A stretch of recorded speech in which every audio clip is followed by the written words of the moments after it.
നമസ്തേ, പുത്തൻ പുലരിയിലേക്ക് എല്ലാ പ്രിയപ്പെട്ട പ്രേക്ഷകർക്കും സ്വാഗതം. ഞാൻ രോഹിണി മഹേഷ്. ഞാൻ വീണ പ്രസാദ്. നമുക്ക് നോക്കാം പ്രധാന വാർത്തകൾ.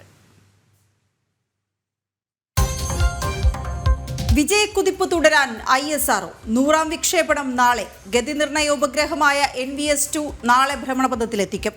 ചരിത്രം കുറിക്കാൻ GSLV F-15 റോക്കറ്റ്.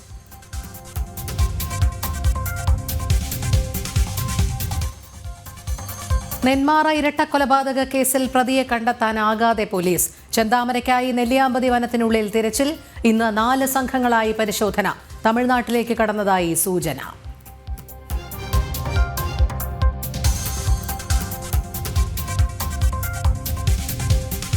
കനത്ത സാമ്പത്തിക പ്രതിസന്ധിയിൽ നിന്ന് കരകയറാൻ കേന്ദ്ര സഹായം തേടി കേരളം. 24,000 കോടി രൂപയുടെ പ്രത്യേക പാക്കേജ് ആവശ്യപ്പെട്ടു.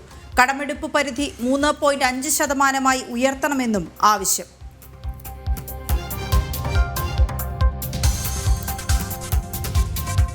കാലിക്കറ്റ് സർവകലാശാല ഡി സോൺ കലോത്സവത്തിനിടെ KSU SFI സംഘർഷം. നിരവധി വിദ്യാർത്ഥികൾക്ക് പരിക്ക്. സംഘർഷം ആരംഭിച്ചത് മത്സരം വൈകുന്നതിനെ ചൊല്ലി.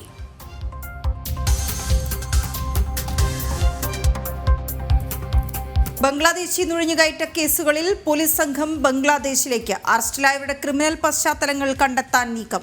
പിടിയിലായവരുടെ ഗ്രാമങ്ങളിലെത്തി വിവരങ്ങൾ ശേഖരിക്കും.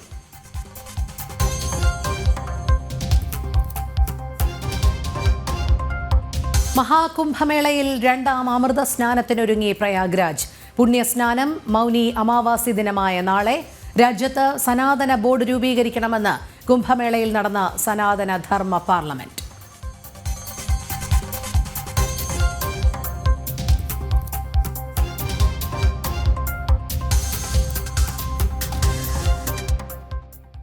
സനാതനധർമ്മത്തിന്റെ വിരാട സംഗമം.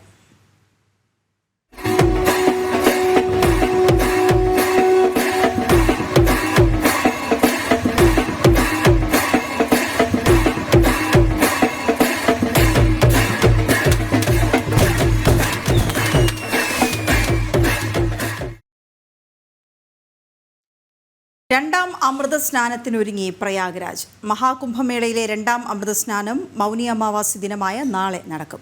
പുണ്യസ്നാനത്തിന് വേണ്ടി തീർത്ഥാടകരുടെ ഒഴുക്ക് തുടരുകയാണ്. പ്രയാഗ്രാജിൽ നിന്ന് നിഖിൽ കുമാർ റിപ്പോർട്ടിലേക്ക് നമുക്ക് പോകാം. നിഖിലിൻ്റെ റിപ്പോർട്ടിലേക്ക്. വീണ, രോഹിണി, എന്തായാലും ഈ ഒരു കുംഭനഗരിയിലേക്കുള്ള തീർത്ഥാടകരുടെ ഒഴുക്ക് തുടരുകയാണ്. മൗനി അമാവാസി ദിനമായ നാളെ ഒരു അമൃത സ്നാനം നടക്കും. അതിനുവേണ്ടി തീർത്ഥാടകരുടെ ഒരു ഒഴുക്ക് തന്നെ ഇവിടേക്ക് തുടരുന്നുണ്ട്. ഇപ്പോൾ നമ്മൾ ഇന്നലെ വരെയുള്ള കണക്ക് പ്രകാരമാണെങ്കിൽ, ഇന്നലെ രാത്രി 10 മണി വരെയുള്ള കണക്ക് പ്രകാരമാണെങ്കിൽ ഇവിടേക്ക് എത്തിയ തീർത്ഥാടകരുടെ എണ്ണം, ആകെ തീർത്ഥാടകരുടെ എണ്ണം 14.76 കോടിയായിട്ടുണ്ട്. അതായത് 14.25 കോടിയോളം തീർത്ഥാടകർ ഇന്നലെ വരെ ഇവിടേക്ക് എത്തിയിട്ടുണ്ട് അമൃത സ്നാനത്തിന് വേണ്ടി. അത് ഇന്നലെ രാത്രി 10 മണി വരെയുള്ള ഔദ്യോഗിക കണക്ക് പ്രകാരമാണ്. മറ്റൊരു കാര്യം, ഇന്നലെ മാത്രം 1.55 കോടി, അതായത് 1.5 കോടിയോളം തീർത്ഥാടകർ ഇന്നലെ മാത്രം ഇവിടേക്ക് എത്തിയിട്ടുണ്ട്. ഇതും നേരത്തെ പറഞ്ഞതുപോലെ രാത്രി 10 മണി വരെയുള്ള കണക്ക് മാത്രമാണ്. ഇത് രാത്രി പിന്നീടുള്ള 2 മണിക്കൂർ കൂടി കണക്കൂടി പുറത്തു വരാനുണ്ട്. അപ്പോൾ ഇന്നലെ മാത്രമുള്ള കണക്ക് ഇനിയും ഉയരാനുള്ള സാധ്യതയുണ്ട്. ഒപ്പം തന്നെ ഇവിടേക്ക് എത്തുന്ന തീർത്ഥാടകർ ഇന്നലെയും ഇപ്പോൾ കഴിഞ്ഞ ദിവസങ്ങളിലൊക്കെയായി ഇവിടേക്ക് എത്തിയ തീർത്ഥാടകർ പലരും ഇവിടെ തന്നെ തങ്ങുന്ന ഒരു കാഴ്ച നമുക്ക് കാണാൻ സാധിക്കും. അതായത് വരാനിരിക്കുന്ന നാളെ നടക്കുന്ന പ്രധാനപ്പെട്ട അമൃത സ്നാനത്തിന് വേണ്ടി, 2ാം അമൃത സ്നാനത്തിന് വേണ്ടി, നാളെ മൗനി അമാവാസിയാണ്. അമാവാസിയിൽ നടക്കുന്ന 2ാം അമൃത സ്നാനത്തിന് വേണ്ടിയുള്ള ആ പുണ്യസമയത്ത് സ്നാനം ചെയ്യുന്നതിന് വേണ്ടി, പുണ്യസ്നാനത്തിന് വേണ്ടി ഇവിടെ എത്തുന്ന ആ ഒരു തീർത്ഥാടകരൊക്കെ തന്നെ ഇവിടെ തന്നെ തങ്ങുന്ന ഒരു കാഴ്ചയും നമുക്ക് എന്തായാലും കാണാൻ സാധിക്കുന്നു. ഒപ്പം തന്നെ ഒരു സുരക്ഷയുടെ കാര്യത്തിലൊക്കെ വലിയ രീതിയിലുള്ള മുൻകരുതലുകൾ, ഇവർക്ക് വേണ്ട അടിസ്ഥാന സൗകര്യങ്ങൾ ഒക്കെ ഒരുക്കിയിട്ടുണ്ട് എന്ന് ഉത്തർപ്രദേശ് സർക്കാർ എന്തായാലും വ്യക്തമാക്കിയിട്ടുണ്ട്. എന്തായാലും കൂടുതൽ വിവരങ്ങളുമായി നിഖിൽ കുമാർ തന്നെ അവിടുന്ന് ചേരുന്നുണ്ട്. നിഖിൽ, പുണ്യസ്നാനത്തിനായി തീർത്ഥാടകരുടെ ഒഴുക്ക് ഇങ്ങനെ തുടരുകയാണ്. നാളെയാണ് അമൃത സ്നാനം. അവിടെ നിന്നുള്ള വിശേഷങ്ങൾ. രോഹിണി, തീർത്ഥാടകരുടെ ഒഴുക്ക് അത് കഴിഞ്ഞ ദിവസം തന്നെ തുടരുന്നുണ്ട്. കാരണം 26-ാം തീയതി മുതൽ ഇങ്ങോട്ട്, അതായത് അതിന് 25-ാം തീയതി മുതൽ ഇങ്ങോട്ട് തീർത്ഥാടകരുടെ ഒഴുക്ക് വലിയ രീതിയിൽ തുടരുന്നുണ്ട്. എണ്ണത്തിൽ വലിയ വർധനമുണ്ട്. കാരണം 26-ാം തീയതി 1.25 കോടിയോളം തീർത്ഥാടകരാണ് ഒരു ദിവസം മാത്രം ഇവിടേക്ക് ദർശനത്തിന് എത്തിയത്. ഈ ഒരു അമൃത സ്നാനത്തിന് വേണ്ടി തീർത്ഥാടകർ ഇവിടേക്ക് എത്തിയത്. അതും തന്നെ ഇന്നലത്തെ കണക്കെടുത്താൽ ഇന്നലെ രാത്രി 10 മണി വരെയുള്ള കണക്ക് പ്രകാരമാണെങ്കിൽ 1.55 കോടി, അതായത് 1.5 കോടിയോളം തീർത്ഥാടകർ ഇന്നലെ മാത്രം ഇവിടേക്ക് എത്തിയിട്ടുണ്ട്. ഇതിൽ മറ്റൊരു കാര്യമുണ്ട്. ഇന്നലെയും അതിന് തൊട്ട് മുമ്പുള്ള ദിവസങ്ങളിലായി എത്തിയ ഈ തീർത്ഥാടകരിൽ പലരും ഇവിടെ തന്നെ തങ്ങുന്ന ഒരു കാഴ്ച, ഇവിടെ തന്നെ ടെന്റുകളിലും അല്ലെങ്കിൽ താൽക്കാലിക ടെന്റും ഒക്കെ ആയി വന്ന് ഇവിടെ തന്നെ തങ്ങുന്ന ഒരു കാഴ്ച നമുക്ക് എന്തായാലും കാണാൻ സാധിക്കുന്നുണ്ട്. അതായത് ഈ വരുന്ന മൗനി അമാവാസി ദിനം 29 തീയതി നാളെ നടക്കുന്ന ഈ മൗനി അമാവാസി ദിനത്തിൽ ആ സമയത്ത് പുണ്യസ്നാനം നടത്തുന്നതിന് വേണ്ടി ഉള്ള ആ തീർത്ഥാടകർ അതിനുവേണ്ടി ഇവിടെ തങ്ങുന്നുണ്ട്. കാരണം ഇനി അങ്ങോട്ട് ഇന്നലെ രാത്രി മുതൽ ഇവിടേക്ക് ഇന്നലെ കഴിഞ്ഞ ദിവസം രാത്രി മുതൽ 26-ാം തീയതി രാത്രി മുതൽ ഇവിടേക്ക് നിയന്ത്രണം ഏർപ്പെടുത്തിയിട്ടുണ്ട്, കടുത്ത നിയന്ത്രണം ഏർപ്പെടുത്തിയിട്ടുണ്ട്. കാരണം ഇവിടെ ഈ തിരക്ക് നിയന്ത്രിക്കുന്നതിന് വേണ്ടി, കാരണം നാളെ 2.5 കോടിയോളം 2 കോടിക്കും 2.5 കോടിക്കും ഇടയിൽ തീർത്ഥാടകർ ഇവിടെ എത്തും എന്നുള്ളതാണ് ഉത്തർപ്രദേശ് സർക്കാർ കണക്കാക്കുന്നത്. അതുകൊണ്ട് തന്നെ ഈ ഒരു തിരക്ക് നിയന്ത്രിക്കുന്നതിന് വേണ്ടിയിട്ടുള്ള നിയന്ത്രണങ്ങൾ ഒക്കെ ഇവിടെ ഏർപ്പെടുത്തിയിട്ടുണ്ട്. ഈ കുംഭനഗരിക്ക് അകത്തേക്ക് നേരത്തെ ഇവിടേക്ക് ഈ പ്രാദേശികമായ കാറുകൾ, വാഹനങ്ങൾ ഒപ്പം തന്നെ, അതായത് ഉത്തർപ്രദേശിലെ UP 70 എന്ന രജിസ്ട്രേഷനുള്ള വാഹനങ്ങൾ, അതോടൊപ്പം തന്നെ പ്രത്യേക പാസോട് കൂടിയ വാഹനങ്ങൾ, ഈ റിക്ഷകൾ, ഇതൊക്കെ ഈ ഒരു കുംഭനഗരിക്കുള്ളിലേക്ക്, ഈ പ്രയാഗ്രാജിലേക്ക്, ഈ കുംഭമേള നടക്കുന്ന ഈ ഒരു ഭാഗത്തേക്കൊക്കെ പ്രവേശനം ഉണ്ടായിരുന്നു. എന്നാൽ ഇപ്പോൾ അതിനും ഒരു നിയന്ത്രണം ഏർപ്പെടുത്തിയിട്ടുണ്ട്. കാരണം തിരക്ക് വർദ്ധിക്കുന്ന സാഹചര്യത്തിൽ അതിനും ഒരു നിയന്ത്രണം ഏർപ്പെടുത്തിയിട്ടുണ്ട്. 30-ാം തീയതി വരെ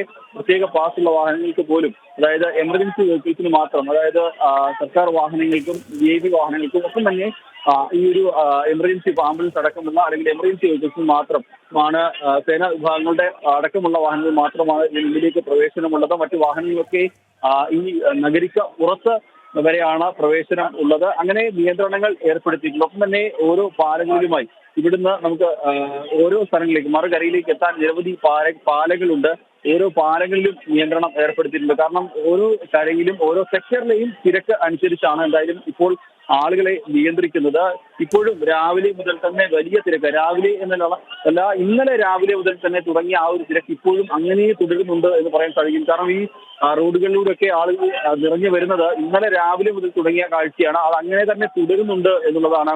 എന്തായാലും 2.5 കോടിയോളം ആളുകൾ, 2.5 കോടിക്കും ഇടയിൽ ആളുകൾ നാളെ ഇവിടേക്ക് എത്തും എന്ന് ഉത്തർപ്രദേശ് സർക്കാർ പ്രതീക്ഷിക്കുന്നുണ്ട്. ഇവർക്ക് വേണ്ട എല്ലാ സൗകര്യങ്ങളും, അടിസ്ഥാന സൗകര്യങ്ങളടക്കം, ഈ നിയന്ത്രണങ്ങളടക്കം, വഴിനടക്ക് സുരക്ഷ അടക്കമുള്ള എല്ലാ കാര്യങ്ങളും ഒരുക്കിയിട്ടുണ്ട് എന്നുള്ളതാണ് ഉത്തർപ്രദേശ് സർക്കാർ എന്തായാലും ഇപ്പോൾ പറഞ്ഞിട്ടുള്ളത്. രോഹിണി. ശരി നിഖിൽ, 2ാം അമൃത സ്നാനത്തിനൊരുങ്ങുകയാണ് പ്രയാഗ്രാജ്. മഹാകുംഭമേളയിലെ 2ാം അമൃത സ്നാനം മൗനി അമാവാസി ദിനമായ നാളെ നടക്കും. പുണ്യസ്നാനത്തിനു വേണ്ടി തീർത്ഥാടകരുടെ ഒഴുക്ക് തുടരുന്ന കാഴ്ച തന്നെയാണ് നമുക്ക് അവിടെ നിന്നും കാണാൻ കഴിയുന്നത്. നിഖിൽ കുമാറാണ് വിവരങ്ങൾ നൽകിയത്. രാജ്യത്ത് സനാതന ബോർഡ് രൂപീകരിക്കണമെന്ന ആവശ്യമുയർത്തി ഹൈന്ദവാത്മീയ ആചാര്യന്മാരും സന്യാസി ശ്രേഷ്ഠന്മാരും കുംഭമേളയിൽ സംഘടിപ്പിച്ച സനാതന ധർമ്മ സൻസദിലാണ് ആവശ്യം ഉയർന്നത്.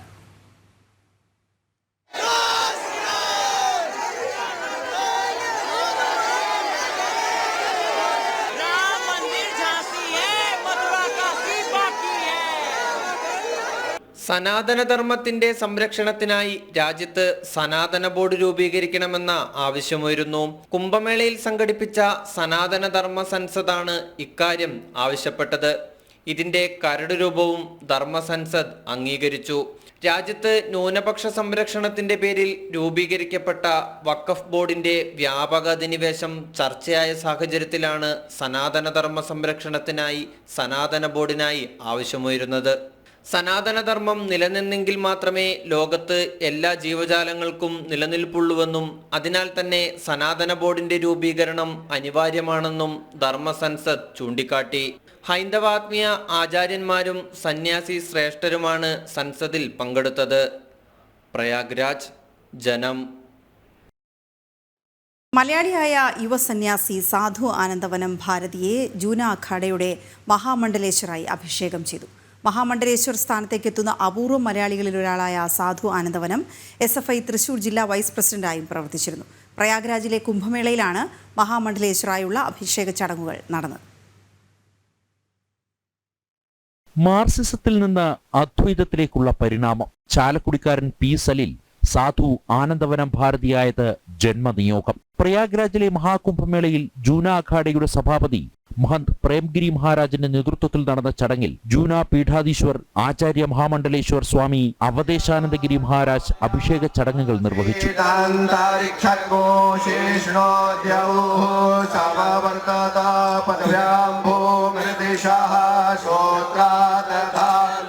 ഇരിങ്ങാലക്കുട ക്രൈസ്റ്റ് കോളേജിൽ നിന്ന് പ്രീ ഡിഗ്രിയും തൃശൂർ കേരളവർമ്മ കോളേജിൽ നിന്ന് പൊളിറ്റിക്കൽ സയൻസിൽ ബിരുദാനന്തര ബിരുദവും കരസ്ഥമാക്കിയ സാധു ആനന്ദവനം കേരള മീഡിയ അക്കാദമിയിൽ നിന്ന് ജേർണലിസം PG ഡിപ്ലോമയും നേടി. പൂർവാശ്രമത്തിൽ CPM-നൊപ്പം ചേർന്ന് പ്രവർത്തിച്ച ആനന്ദവനം SFIയുടെ തൃശൂർ ജില്ലാ വൈസ് പ്രസിഡന്റായും നിയമിതനായി. കേരളത്തിലെ പ്രമുഖ മാധ്യമ സ്ഥാപനത്തിൽ സബ് എഡിറ്ററായും മീഡിയ അക്കാദമിയുടെ അസിസ്റ്റന്റ് എഡിറ്ററായും പ്രവർത്തിച്ചിരുന്ന സാധു ആനന്ദവനം കഴിഞ്ഞ 12 വർഷത്തിലധികമായി ജൂന അഖാഡയുടെ ഭാഗമാണ്.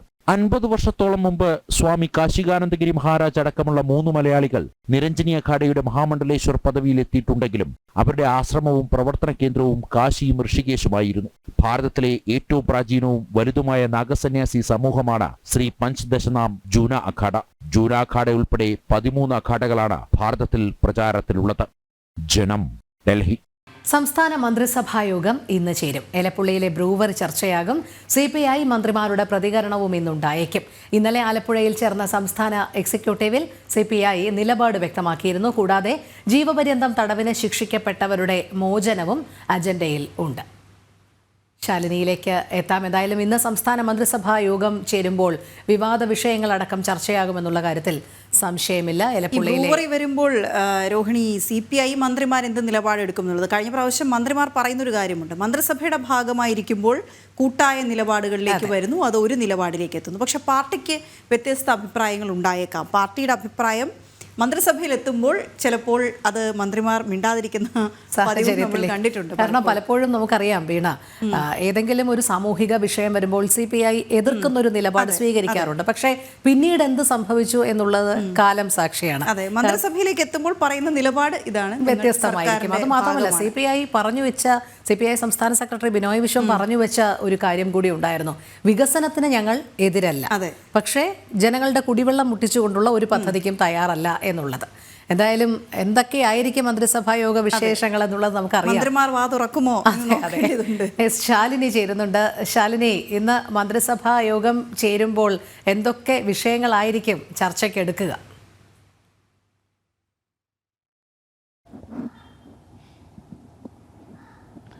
രോഹിണി, കഴിഞ്ഞ ദിവസം ചേർന്ന മന്ത്രിസഭാ യോഗത്തിലാണ് എലപ്പുള്ളിയിലടക്കം പാലക്കാട്, കഞ്ചിക്കോട് അടക്കമുള്ള മേഖലകളിൽ ഇത്തരത്തിൽ സ്ഥാപിക്കാൻ ബ്രൂവറി ഡിസ്റ്റിലറി ഔട്ട്ലെറ്റ് സ്ഥാപിക്കാൻ ഔദ്യോഗികമായി സർക്കാർ തലത്തിൽ തീരുമാനമെടുത്തത്. ഒയാസിസ് ഇന്റർനാഷണൽ എന്ന് പറയുന്ന കമ്പനിക്ക് ഇതുമായി ബന്ധപ്പെട്ട കരാർ നൽകാനായിരുന്നു സർക്കാർ എന്ന് മന്ത്രിസഭാ യോഗത്തിൽ തീരുമാനമെടുക്കുകയും ചെയ്തു. പക്ഷേ ആ തീരുമാനമെടുത്ത് ഏകദേശം ഒരാഴ്ച പിന്നിടുമ്പോൾ വലിയ രീതിയിലുള്ള പ്രതിഷേധങ്ങളാണ് പുറത്ത് നടക്കുന്നത്. നിയമസഭാ സമ്മേളനത്തിലടക്കം ഈ വിഷയം പ്രതിപക്ഷം ഉയർത്തിക്കൊണ്ടുവരുന്നൊരു പശ്ചാത്തലം, ഒപ്പം കൂടാതെ പാലക്കാട് മേഖലയടക്കം കേന്ദ്രീകരിച്ച് വലിയ രീതിയിലുള്ള പ്രതിഷേധത്തിലേക്ക് പൊതുജനം നീങ്ങിയ പശ്ചാത്തലം, CPI അടക്കം കടുത്ത രീതിയിലുള്ള വിമർശനങ്ങൾ, ഒപ്പം തന്നെ അഭിപ്രായ ഭിന്നത വിഷയത്തിൽ രേഖപ്പെടുത്തിയ സാഹചര്യം, ഇതൊക്കെ മുന്നിൽ കണ്ടുകൊണ്ടാണ് വീണ്ടും ഇതേ വിഷയം തന്നെ ഇന്നത്തെ മന്ത്രിസഭാ യോഗത്തിൽ ചർച്ചയ്ക്ക് വരുന്നത് എന്നുള്ളതാണ് നമ്മൾ മനസ്സിലാക്കുന്നത്. രാവിലെ 10 മണിയോട് കൂടിയാണ് മന്ത്രിസഭാ യോഗം ചേരുന്നത്. സാധാരണഗതിയിൽ ബുധനാഴ്ചയോടെയാണ് മന്ത്രിസഭാ യോഗങ്ങൾ ചേരുന്നത്. പക്ഷേ ഇന്ന് ചെറിയ രീതിയിലുള്ള മാറ്റങ്ങൾ ഉണ്ടായിട്ടുണ്ട്. ചില അസൗകര്യങ്ങളടക്കം പരിഗണിച്ചുകൊണ്ട് ഇന്ന് മന്ത്രിസഭാ യോഗം ചേരാൻ സർക്കാർ തലത്തിൽ ധാരണയാവുകയായിരുന്നു. എന്തായാലും 10 മണിക്ക് ചേർന്ന യോഗത്തിൽ ഈ വിഷയം പരിഗണനയ്ക്ക് വരും എന്നുള്ളതാണ് നമ്മൾ മനസ്സിലാക്കുന്നത്. കഴിഞ്ഞ ദിവസം ചേർന്ന CPIയുടെ എക്സിക്യൂട്ടീവ് യോഗം ആലപ്പുഴയിൽ അടക്കമുള്ള കാര്യങ്ങളിൽ വലിയ രീതിയിലുള്ള വിമർശനങ്ങൾ ഈ വിഷയത്തിൽ ഉയരുകയും ചെയ്തൊരു സാഹചര്യം നിലനിൽക്കുന്നുണ്ട്. പ്രത്യേകിച്ച് സംസ്ഥാന എക്സിക്യൂട്ടീവിൽ CPI ആലപ്പുഴ ജില്ലാ ഘടകം അടക്കം ഈ വിഷയം അറിയിക്കുകയും ചെയ്തിട്ടുണ്ട്.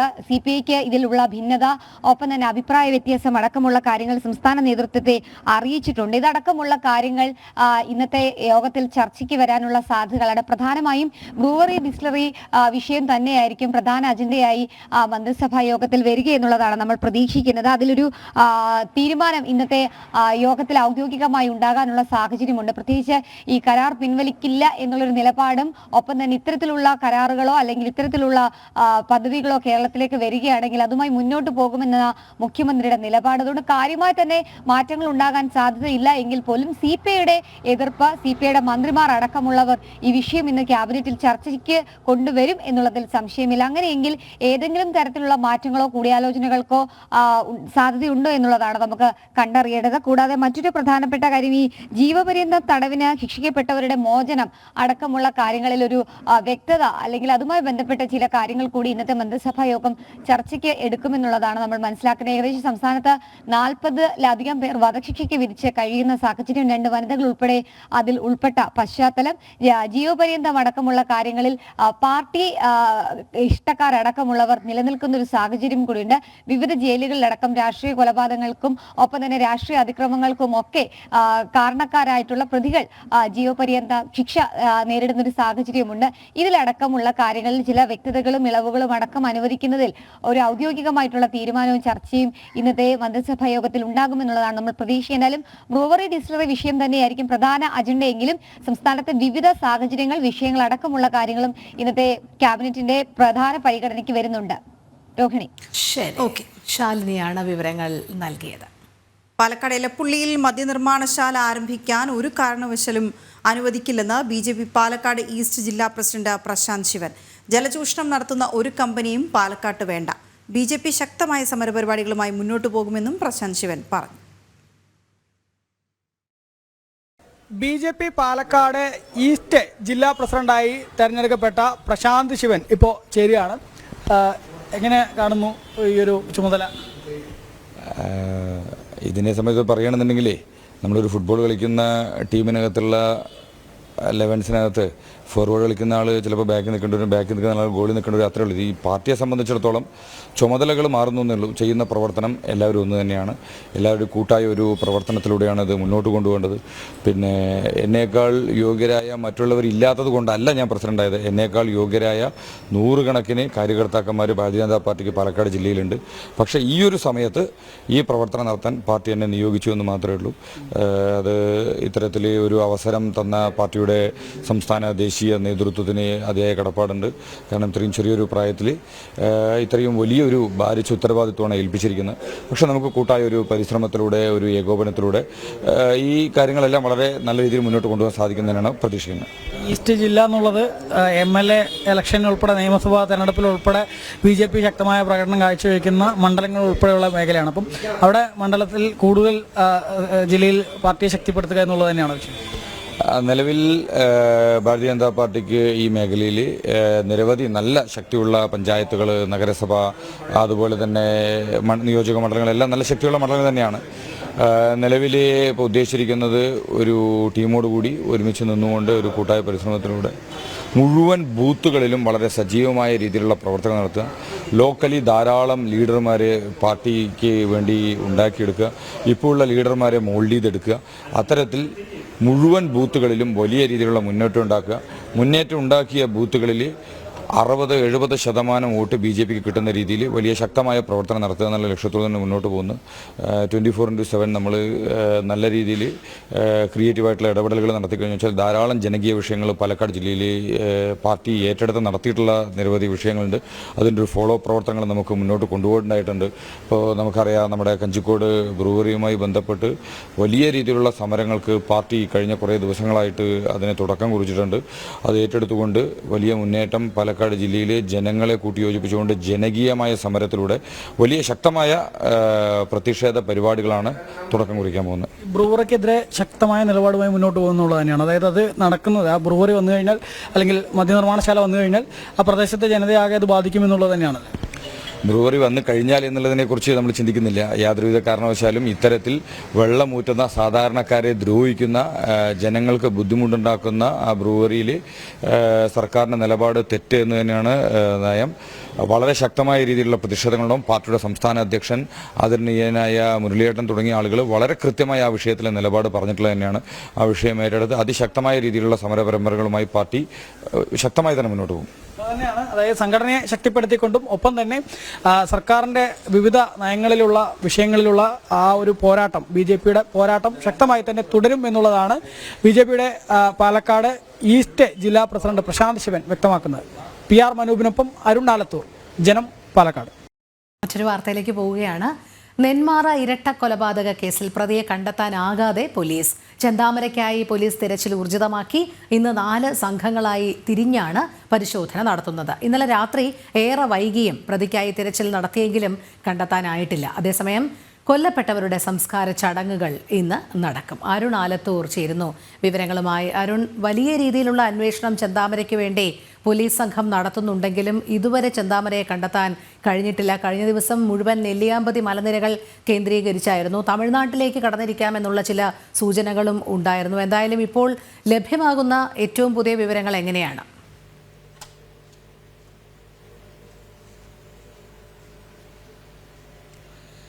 നിലവിൽ ചെന്താമരയെ കണ്ടെത്തുന്നതിന് വേണ്ടിയുള്ള പോലീസിന്റെ അന്വേഷണം പുരോഗമിക്കുകയാണ്. 100ഓളം പോലീസുകാർ ഇന്ന് ഈ നെല്ലിയാമ്പതി മലനിരകളിൽ പരിശോധന നടത്തുമെന്നുള്ളതാണ് ഏറ്റവും പുതുതായി ലഭിക്കുന്ന വിവരം.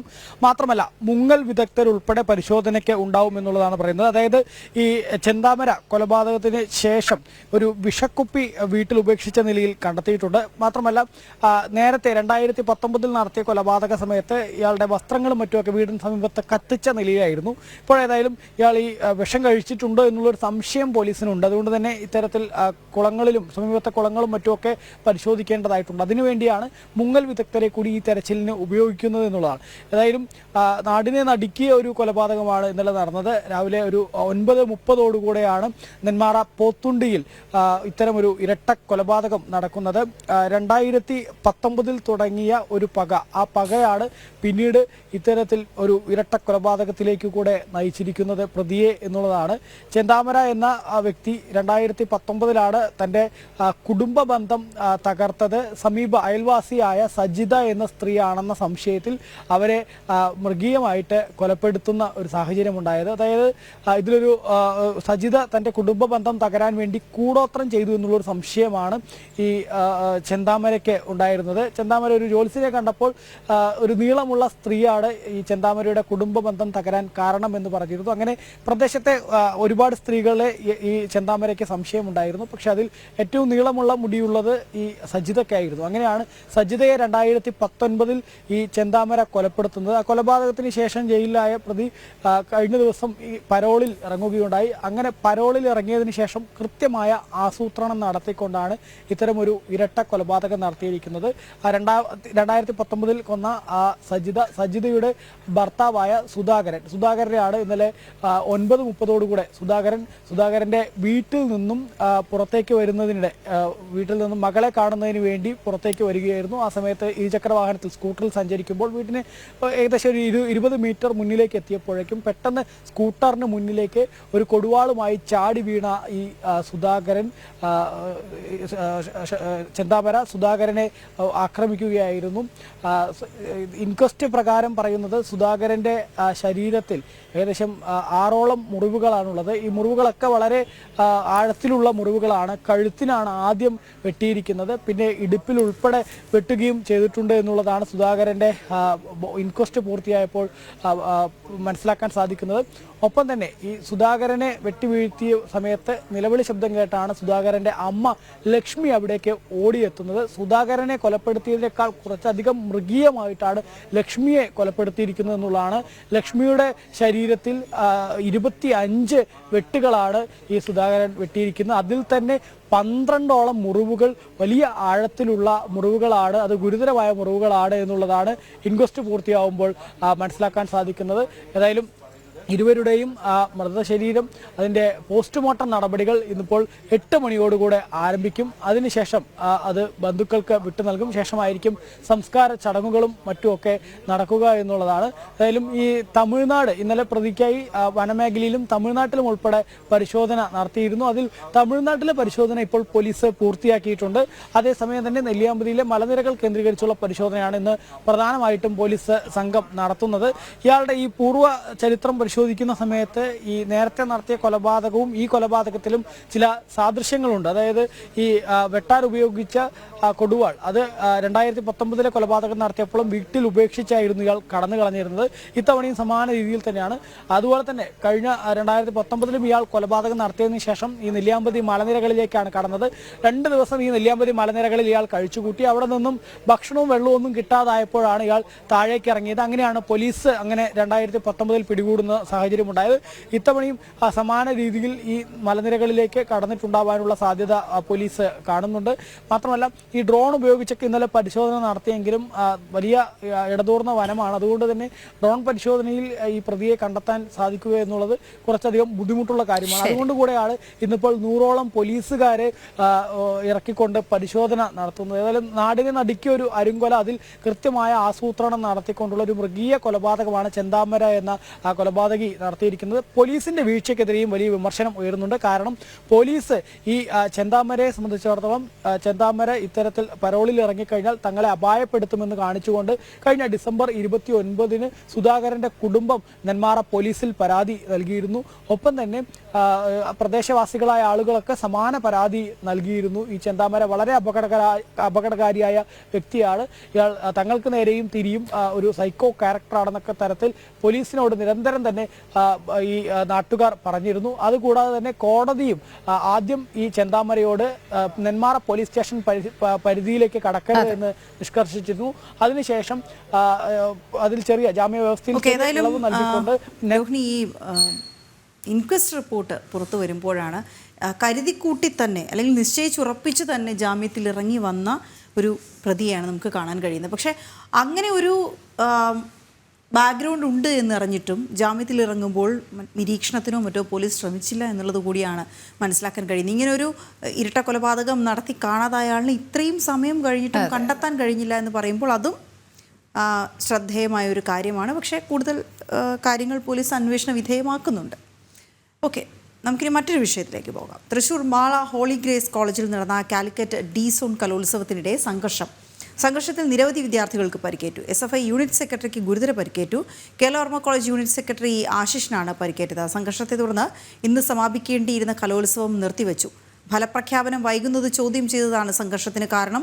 സംഘാടകരും മത്സരാർത്ഥികളും തമ്മിലുണ്ടായ സംഘർഷം പിന്നീട് SFI UDF സംഘടനകൾ ഏറ്റെടുക്കുകയായിരുന്നു. ആനന്ദ് പുത്തൂർ ചേരുന്ന വിവരങ്ങളുമായി. ആനന്ദ്, ഒരാളെ മാത്രം വളഞ്ഞു വെച്ച് ആക്രമിക്കുന്നതുമൊക്കെ കാണാൻ കഴിയുന്നുണ്ട്. ഇത് വിദ്യാർത്ഥികൾ തന്നെയാണോ എന്ന് സംശയം തോന്നുന്ന രീതിയിൽ നടന്ന വലിയ അതിക്രമം, എന്താണ് അവിടെ സംഭവിച്ചത്? വീണ, ഇന്നലെ രാത്രിയായിരുന്നു സംഭവം. ഈ ജഡ്ജ്മെന്റ്, കലോത്സവവുമായി ബന്ധപ്പെട്ടുകൊണ്ടുള്ള ജഡ്ജ്മെന്റ് ചോദ്യം ചെയ്തതാണ് ഈ സംഘർഷമെല്ലാം തുടക്കം. ഈ സംഘർഷത്തിൽ പരിക്കേറ്റ നിരവധി വിദ്യാർത്ഥികളെ ജില്ലയിലെ വിവിധ ആശുപത്രികളായി ഇപ്പോൾ പ്രവേശിപ്പിച്ചിട്ടുണ്ട്. ഈ മത്സരാർത്ഥികളും സംഘാടകരും തമ്മിൽ തുടങ്ങിയിട്ടുള്ള ഈ സംഘടനം പിന്നീട് വിദ്യാർത്ഥി സംഘടനകൾ ഏറ്റെടുക്കുകയായിരുന്നു. ഇത് പിന്നീട് SFI UDSF എന്ന നിലയിലേക്ക് മാറുകയായിരുന്നു. ഈ കമ്പിവടിയും കല്ലുകളും ഉപയോഗിച്ച് നടത്തിയ സംഘർഷത്തിൽ നിരവധി വിദ്യാർത്ഥികൾക്കാണ് പരിക്കേറ്റിട്ടുള്ളത്. പലരുടെയും പരിക്ക് ഗുരുതരമാണ്. ഈ സംഘടന കടുത്തതോടെ DYSPയുടെ നേതൃത്വത്തിലുള്ള പോലീസ് സംഘം ഇന്നലെ രാത്രി തന്നെ വിദ്യാർത്ഥികൾക്ക് നേരെ ലാത്തി വീശിയിരുന്നു. എന്നാൽ SFIയുടെ യൂണിറ്റ് സെക്രട്ടറിക്ക് ഗുരുതര പരിക്കേറ്റിട്ടുണ്ട്. കേരളവർമ്മ കോളേജ് യൂണിറ്റ് സെക്രട്ടറി ആശിക്കാനാണ് പരിക്കേറ്റിട്ടുള്ളത്. അതോടുകൂടി തന്നെ ഈ ഇന്ന് സമാപിക്കേണ്ടിയിരുന്ന ഈ കലോത്സവം ഇപ്പോൾ നിർത്തിവെച്ചിരിക്കുകയാണ്. ഓക്കെ, ശരി ആനന്ദ്. ഏതായാലും കലോത്സവം ഇപ്പോൾ നിർത്തിവെച്ചിരിക്കുകയാണ്. ഈ വലിയ ഒരു ബഹളം അവിടെ നടന്നതിനെ സംഘർഷം തന്നെയാണ് SFI KSU പ്രവർത്തകർ തമ്മിൽ ഉണ്ടായത്. 100-നരികെ ISRO.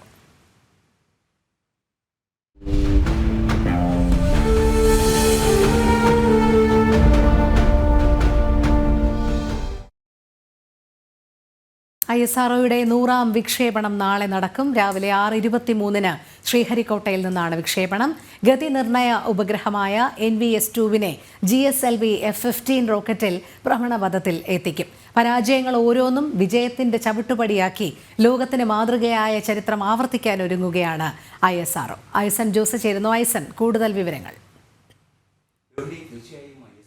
ചരിത്രത്തിലെ തന്നെ ഏറ്റവും നിർണായകമായൊരു ദിവസമാണ് നാളെ വരാനിരിക്കുന്നത് എന്നാണ് അറിയാൻ സാധിക്കുന്നത്. നമുക്കറിയാവുന്നതാണ് ഈ ജിയോസിൻക്രണസ് NVS-02 എന്ന് പറയുന്ന ആ സാറ്റലൈറ്റ്. നമുക്കറിയാവുന്നതാണ് ഏറ്റവും പ്രധാനപ്പെട്ട ഒരു സാറ്റലൈറ്റാണ്. നേരത്തെ സൂചിപ്പിച്ചതുപോലെ തന്നെ രോഹിണി സൂചിപ്പിച്ചതുപോലെ ഈ സാറ്റലൈറ്റിൻ്റെ പ്രത്യേകത എന്ന് പറയുന്നത് ഗതി നിർണ്ണയത്തിന്, അതായത് വഴികാട്ടിയാകുന്നതിനുള്ളൊരു സോഫ്റ്റ്വെയർ, GPS-നെയൊക്കെ പോലെ GPS-ൻ്റെ അത്ര തന്നെ ഗ്ലോബലി ഉപയോഗിക്കാവുന്ന ഒരു സംവിധാനമല്ല എങ്കിൽ കൂടി ഭാരതവും ഭാരതത്തിന് ചുറ്റുമുള്ള രാജ്യങ്ങളുടെയും പൂർണ്ണമായ സമുദ്രാതിർത്തി, അതായത് 400 കിലോമീറ്ററോളം കിലോമീറ്ററോളം സമുദ്രാതിർത്തിയിലും കൃത്യമായി നിരീക്ഷണം സാധ്യമാകുന്ന അല്ലെങ്കിൽ ഗതി നിർണ്ണയം നടത്താൻ സാധ്യമാകുന്ന ഒരു സാറ്റലൈറ്റാണ് NV-02 എന്ന് പറയുന്നത്. 2 ഘടകങ്ങളാണ് പ്രധാനമായിട്ടുമുള്ളത്. ഇതിൽ 2 തരത്തിലുള്ള നിരീക്ഷണങ്ങളാണ് നടക്കുക. ഒന്ന് ഗതി നിർണ്ണയം നടത്തുന്നു, അതിൻ്റെ ഈ റേഞ്ചിങ് നടത്തുന്നു, അതുപോലെ തന്നെ മറ്റൊന്ന് കൃത്യമായ പൊസിഷനിങ് നടത്തുന്നു. ഈ രണ്ടും, അതായത് GPS പ്രവർത്തിക്കുന്നത് പോലെ തന്നെ പ്രവർത്തിക്കുന്ന ഒരു ഉപഗ്രഹമാണ്. ഈ ഉപഗ്രഹത്തിൻ്റെ കോൺസ്റ്റലേഷൻ നേരത്തെ തന്നെയാണ് IRNSS എന്ന് പറയുന്ന ഉപഗ്രഹങ്ങളുടെ 2ാം തലമുറയാണ് ഈ ഉപഗ്രഹം. NV-02 എന്ന് പറയുന്നത് വീണ്ടും അതിനേക്കാൾ കുറേ കൂടി ശേഷിയുള്ള കാര്യക്ഷമമായ ഒരു സംവിധാനം കൂടിയാണ്. മാത്രമല്ല അതിൽ ഏറ്റവും പ്രധാനപ്പെട്ട ഒരു ഘടകം എന്ന് പറയുന്നത് 12 വർഷത്തോളം പ്രവർത്തിക്കുന്ന, സുദീർഘകാലം പ്രവർത്തിക്കാൻ സാധ്യതയുള്ള ഒരു സാറ്റലൈറ്റ് കൂടിയാണ് എന്നതാണ് ഏറെ പ്രതീക്ഷ നൽകുന്നൊരു കാര്യം. അതായത് നമ്മളുടെ സാറ്റലൈറ്റ് ലോഞ്ചിങ്ങിൻ്റെ അല്ലെങ്കിൽ സാറ്റലൈറ്റ് മേഖലയുടെ എക്സ്പെൻസ് കുറയ്ക്കുന്നതിന് വേണ്ടി അല്ലെങ്കിൽ കാര്യക്ഷമത വർദ്ധിപ്പിക്കുന്നതിന് വേണ്ടിയുള്ള എല്ലാ ഇടപെടലുകളും വളരെയധികം വിജയകരമായി എന്നതിന് തെളിവ് കൂടിയാണ് NVS-02 എന്ന റോക്കറ്റിൻ്റെ 02 എന്ന സാറ്റലൈറ്റിൻ്റെ വിക്ഷേപണം നടക്കുന്നത്. നമുക്കറിയാം GSLV-15 എന്ന് പറയുന്ന ആധുനികമായ ജിയോസിൻക്രണസ് ഓർബിറ്റിലേക്ക് റോക്കറ്റുകളെ എത്തിക്കുന്ന ഒരു സാങ്കേതിക വിദ്യ പ്രയോജനപ്പെടുത്തുന്ന റോക്കറ്റാണ് ഉപയോഗിക്കുന്നത്. 15ാമത്തെ റോക്കറ്റ് ലോഞ്ചാണ് GSLV-F15 എന്ന് പറയുന്നത്. GSLV-F സീരീസിൻ്റെ 15ാമത്തെ റോക്കറ്റാണ്. നമുക്കറിയാവുന്നതാണ്, നേരത്തെ തന്നെ വൻ വിജയങ്ങൾ നിരവധിയുണ്ടായ 99 വിജയങ്ങൾ ഉണ്ടായതിന് ശേഷം 99ാമത്തെ വിജയം ഏറെ ശ്രേഷ്ഠവുമാണ് എന്നതാണ് ഏറെ പ്രാധാന്യമർഹിക്കുന്നൊരു വിഷയം. ഡിസംബർ 30 ലോഞ്ച് ചെയ്ത സ്പേസ് ഡോക്കിംഗ് പരീക്ഷണം വിജയകരമായി മാറിയിരിക്കുന്നു. സ്പേസ് ഡോക്കിംഗ് ഭാരതം സാധ്യമാക്കിയിരിക്കുന്നു. ലോകത്തെ 4ാമത്തെ രാജ്യമായത് 99ാമത്തെ വിക്ഷേപണത്തിലാണെങ്കിൽ ഇന്ന് NV-02 എന്ന് പറയുന്ന മറ്റൊരു സാറ്റലൈറ്റ്, അതായത് ഈ സാറ്റലൈറ്റ് എത്തുന്നതോടെ ഇതിൻ്റെ സാറ്റലൈറ്റുകളുടെ ആ ഒരു സിങ്ക്രോണി അല്ലെങ്കിൽ കോൺസ്റ്റലേഷൻ ഒരു നിര തയ്യാറാകുന്നതോടുകൂടി ഭാരതത്തിൻ്റെ ഗതി നിർണ്ണയം എല്ലാം തന്നെ, അതായത് ഭൂമിയിലെയും കരയിലെയും ആകാശത്തിലെയും അതുപോലെ തന്നെ കടലിലെയും ഗതി നിർണ്ണയത്തിന് സാധ്യമാകുന്ന ഒരു സംവിധാനമാണ് ഈ സാറ്റലൈറ്റിൽ നിന്നും നമുക്ക് ലഭ്യമാകുക. ഇതിൻ്റെ ബേസ് സ്റ്റേഷനുകളുമായുള്ള സാങ്കേതിക കണക്ടിവിറ്റിയിൽ നിന്നും അത്തരത്തിൽ കൃത്യമായി ഇപ്പോൾ കടലിൽ സഞ്ചരിച്ചു കൊണ്ടിരിക്കുന്ന ഭാരതത്തിൻ്റെ ഈ മേഖലയിൽ സഞ്ചരിച്ചുകൊണ്ടിരിക്കുന്ന ഓരോ കപ്പലുകളെക്കുറിച്ചും അതിൻ്റെ വേഗം, അതിൻ്റെ ഗതി, അത് ഏത് രീതിയിൽ സഞ്ചരിച്ചു കൊണ്ടിരിക്കുന്നു എന്നത് സംബന്ധിച്ചെല്ലാം തന്നെ വിശദമായ വിവരങ്ങൾ നമുക്ക് ലഭ്യമാക്കാൻ സാധിക്കും. അത് നാവികസേനയ്ക്കും അതുപോലെ തന്നെ കോസ്റ്റ് ഗാർഡ് ഉൾപ്പെടെയുള്ള സംവിധാനങ്ങൾക്കും സിവിൽ നാവിഗേഷൻ, അതായത് മർക്കൻഡൈൽ നാവിഗേഷൻ എല്ലാം തന്നെ പ്രയോജനപ്പെടുത്താൻ സാധിക്കും. അത് കടലിലാണെങ്കിൽ അതുപോലെ തന്നെ വ്യോമയാന രംഗത്തും വളരെ കൃത്യമായി പ്രയോജനപ്പെടുത്താൻ സാധിക്കും. അത് വളരെയധികം ദുരന്ത നിവാരണത്തിൽ ഉൾപ്പെടെ കാര്യക്ഷമമായി ഇതിനെ പ്രവർത്തിപ്പിക്കാൻ സാധിക്കുമെന്നതാണ് ഏറെ ഗൗരവമുള്ളൊരു വിഷയമെന്നതാണ് ഇതിലെ പ്രാധാന്യമർഹിക്കുന്ന വിഷയം.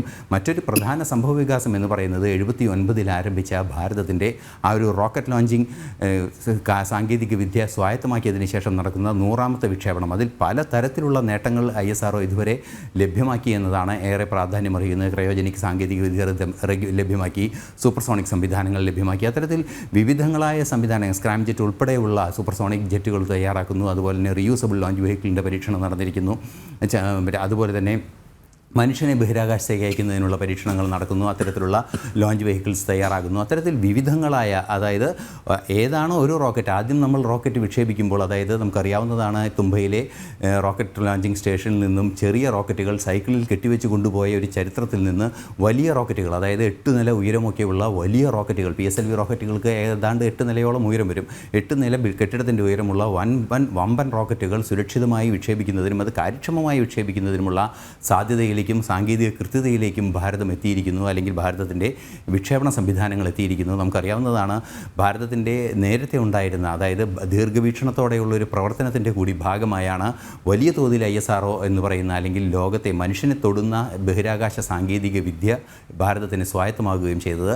അതിൻ്റെ 100ാമത്തെ വിക്ഷേപണം എന്ന് പറയുമ്പോൾ 100ാമത്തെ വിക്ഷേപണം മനുഷ്യന് വേണ്ടിയുള്ള വിക്ഷേപണം തന്നെയാകുന്നു, അല്ലെങ്കിൽ സമൂഹത്തിന് വേണ്ടിയുള്ള, ലോകത്തിന് വേണ്ടിയുള്ള വലിയൊരു വിക്ഷേപണമാകുന്നു. 100ാം വിക്ഷേപണം ആഘോഷമാക്കാൻ ജനം TV തീരുമാനിച്ചിട്ടുണ്ട്. നമ്മളതിൻ്റെ ഓരോ വിവരങ്ങളും കൃത്യമായി പ്രേക്ഷകരിലേക്ക് എത്തിക്കുകയും ചെയ്യും. എങ്ങനെയാണ് ISRO ഇത് തീരുമാനിച്ചിരിക്കുന്നത്? അവിടെ ഒരു സാധാരണ ലോഞ്ചിങ് പോലെയുള്ള ഒരു ദിവസമായിരിക്കുമോ, അതോ അത് ആഘോഷത്തോടെ തന്നെയായിരിക്കുമോ? തീർച്ചയായും ISRO സംബന്ധിച്ചിടത്തോളം ആഘോഷങ്ങളെല്ലാം തന്നെ, എല്ലാ റോക്കറ്റ് ലോഞ്ചും ആഘോഷങ്ങൾ തന്നെയാണ്. അതായത് അവരുടെ ആ രീതി, ശാസ്ത്രജ്ഞരുടെ വലിയൊരു പ്രവർത്തനത്തിൻ്റെ ദിവസങ്ങളോളം അല്ലെങ്കിൽ മാസങ്ങളോളം കൃത്യമായി പകലില്ലാതെ ഉറക്കമൊഴിച്ച് ജോലി ചെയ്തതിന് ശേഷമാണ് ഇത്തരത്തിൽ ഓരോ റോക്കറ്റുകളും ഓരോ വിക്ഷേപണത്തിനും തയ്യാറാകുന്നത്. വിക്ഷേപണം നമുക്കറിയാവുന്നതാണ്, നാളെ 6:23-നാണ് വിക്ഷേപണം ഷെഡ്യൂൾ ചെയ്തിരിക്കുന്നത്. സ്വാഭാവികമായും നമുക്കറിയാം, അതിൻ്റെ ഏതാണ്ട് 4 മണിക്കൂർ മുമ്പൊക്കെ കൃത്യമായ കൗണ്ട് ഡൗൺ ആരംഭിക്കുകയും ചെയ്യും. അത്തരത്തിൽ കൗണ്ട് ഡൗൺ ആരംഭിക്കുന്ന ഒരു സാഹചര്യത്തിൽ ആബ്സല്യൂട്ട് കൗണ്ട് ഡൗണിൻ്റെ ആരംഭിക്കുന്ന സമയത്ത് മുതൽ ശാസ്ത്രജ്ഞർ ജാഗരൂകരായി അവിടെ ഇരിക്കുന്നു. അതുപോലെ തന്നെ ഇതിൻ്റെ ഓരോ പ്രവർത്തന ഘട്ടങ്ങളിലും ഓരോ നിമിഷവും നിരവധിയായ റിവ്യൂസ് നടത്തേണ്ടി വരുന്നു. നമുക്കറിയാവുന്നതാണ്, നേരിട്ട് നിയന്ത്രിക്കാനുള്ള പല സംവിധാനങ്ങളും മനുഷ്യൻ നേരിട്ട് നിയന്ത്രിക്കുന്നതിനേക്കാൾ കുറേ കൂടി കാര്യക്ഷമമായി നിയന്ത്രിക്കേണ്ട സംവിധാനമാണ് റോക്കറ്റുകളെല്ലാം തന്നെ. അതുകൊണ്ട് കൃത്യമായി ഒരു റോക്കറ്റ് ലോഞ്ച് നടക്കുക എന്നത് ഏറെ സാങ്കേതിക കൃത്യത വേണ്ടതാണ്. നിരവധി എഞ്ചിനീയർമാരുടെ, നിരവധി സാങ്കേതിക വിദഗ്ധരുടെ, അതുപോലെ തന്നെ ബഹിരാകാശ വിദഗ്ധരുടെ, സ്പേസ് ഫിസിസ്റ്റുകളുടെ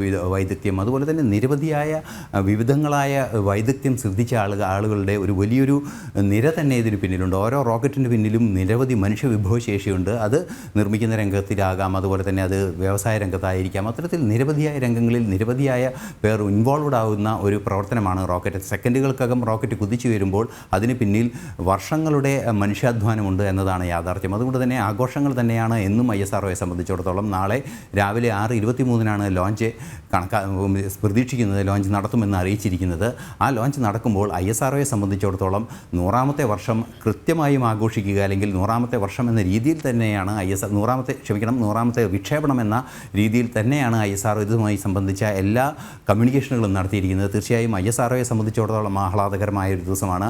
ഭാരതത്തെ സംബന്ധിച്ചിടത്തോളം അതിലേറെ ആഹ്ലാദകരമായ ഒരു ദിവസമാണ്. കഴിഞ്ഞ 2 വർഷം, അതായത് 2024, 2023 മുതൽ 25 വരെയുള്ള വർഷം ഒരുപാട് വിജയങ്ങളുടെ കഥ. ചന്ദ്രയാനുണ്ട്, ആദിത്യ L1 ഉണ്ട്, അതുപോലെ തന്നെ സ്പേസ് ഡോക്കിംഗ് ഉണ്ട്. അത്തരത്തിൽ നിരവധിയായ വിജയങ്ങൾക്ക് ശേഷം 100ാമത്തെ വിക്ഷേപണത്തിലേക്ക്, 99ാമത്തെ വിക്ഷേപണം ഭാരതത്തെ 4ാമത്തെ സ്പേസ് ഡോക്കിംഗ് ശേഷിയുള്ള രാജ്യമാക്കി മാറ്റിയതിന് ശേഷം ഇപ്പോൾ വീണ്ടും 100ാമത്തെ വിക്ഷേപണം നടക്കുമ്പോൾ തീർത്തും ആഹ്ലാദകരമായൊരു സാഹചര്യം തന്നെയാണുള്ളത്. അത് ആഘോഷമാക്കുക തന്നെയാണ് എല്ലാവരും. മനസ്സിലാണ് ആഘോഷം, പ്രവർത്തനങ്ങളിൽ നിതാന്ത ജാഗ്രതയുമാണ് എന്നാണ് ISRO അറിയിക്കുന്നത്. അതെ, ശരി ഐസൻ. ISROയുടെ 100ാം വിക്ഷേപണമാണ് നാളെ നടക്കുന്നത്. ഗതിനിർണയ ഉപഗ്രഹമായ NVS-2വിനെ GSLV F-15 റോക്കറ്റിൽ ഭ്രമണപഥത്തിൽ എത്തിക്കുന്ന ആ 100ാം വിക്ഷേപണത്തെ ആഘോഷമാക്കാൻ തന്നെ ഒരുങ്ങുകയാണ്. നാളെ രാവിലെ 6:23. അതുകൊണ്ട് തന്നെ നാളെ രാവിലെ 6 മണി മുതൽ തന്നെ ജനം TV മിഴി തുറക്കും, പ്രേക്ഷകരിലേക്ക് എത്തുകയും ചെയ്യും. കലാശാല ക്യാമ്പസിനുള്ളിൽ പന്തൽ കെട്ടി സമരം തുടരുന്ന SFIക്ക് പിന്തുണ നൽകി പോലീസ്.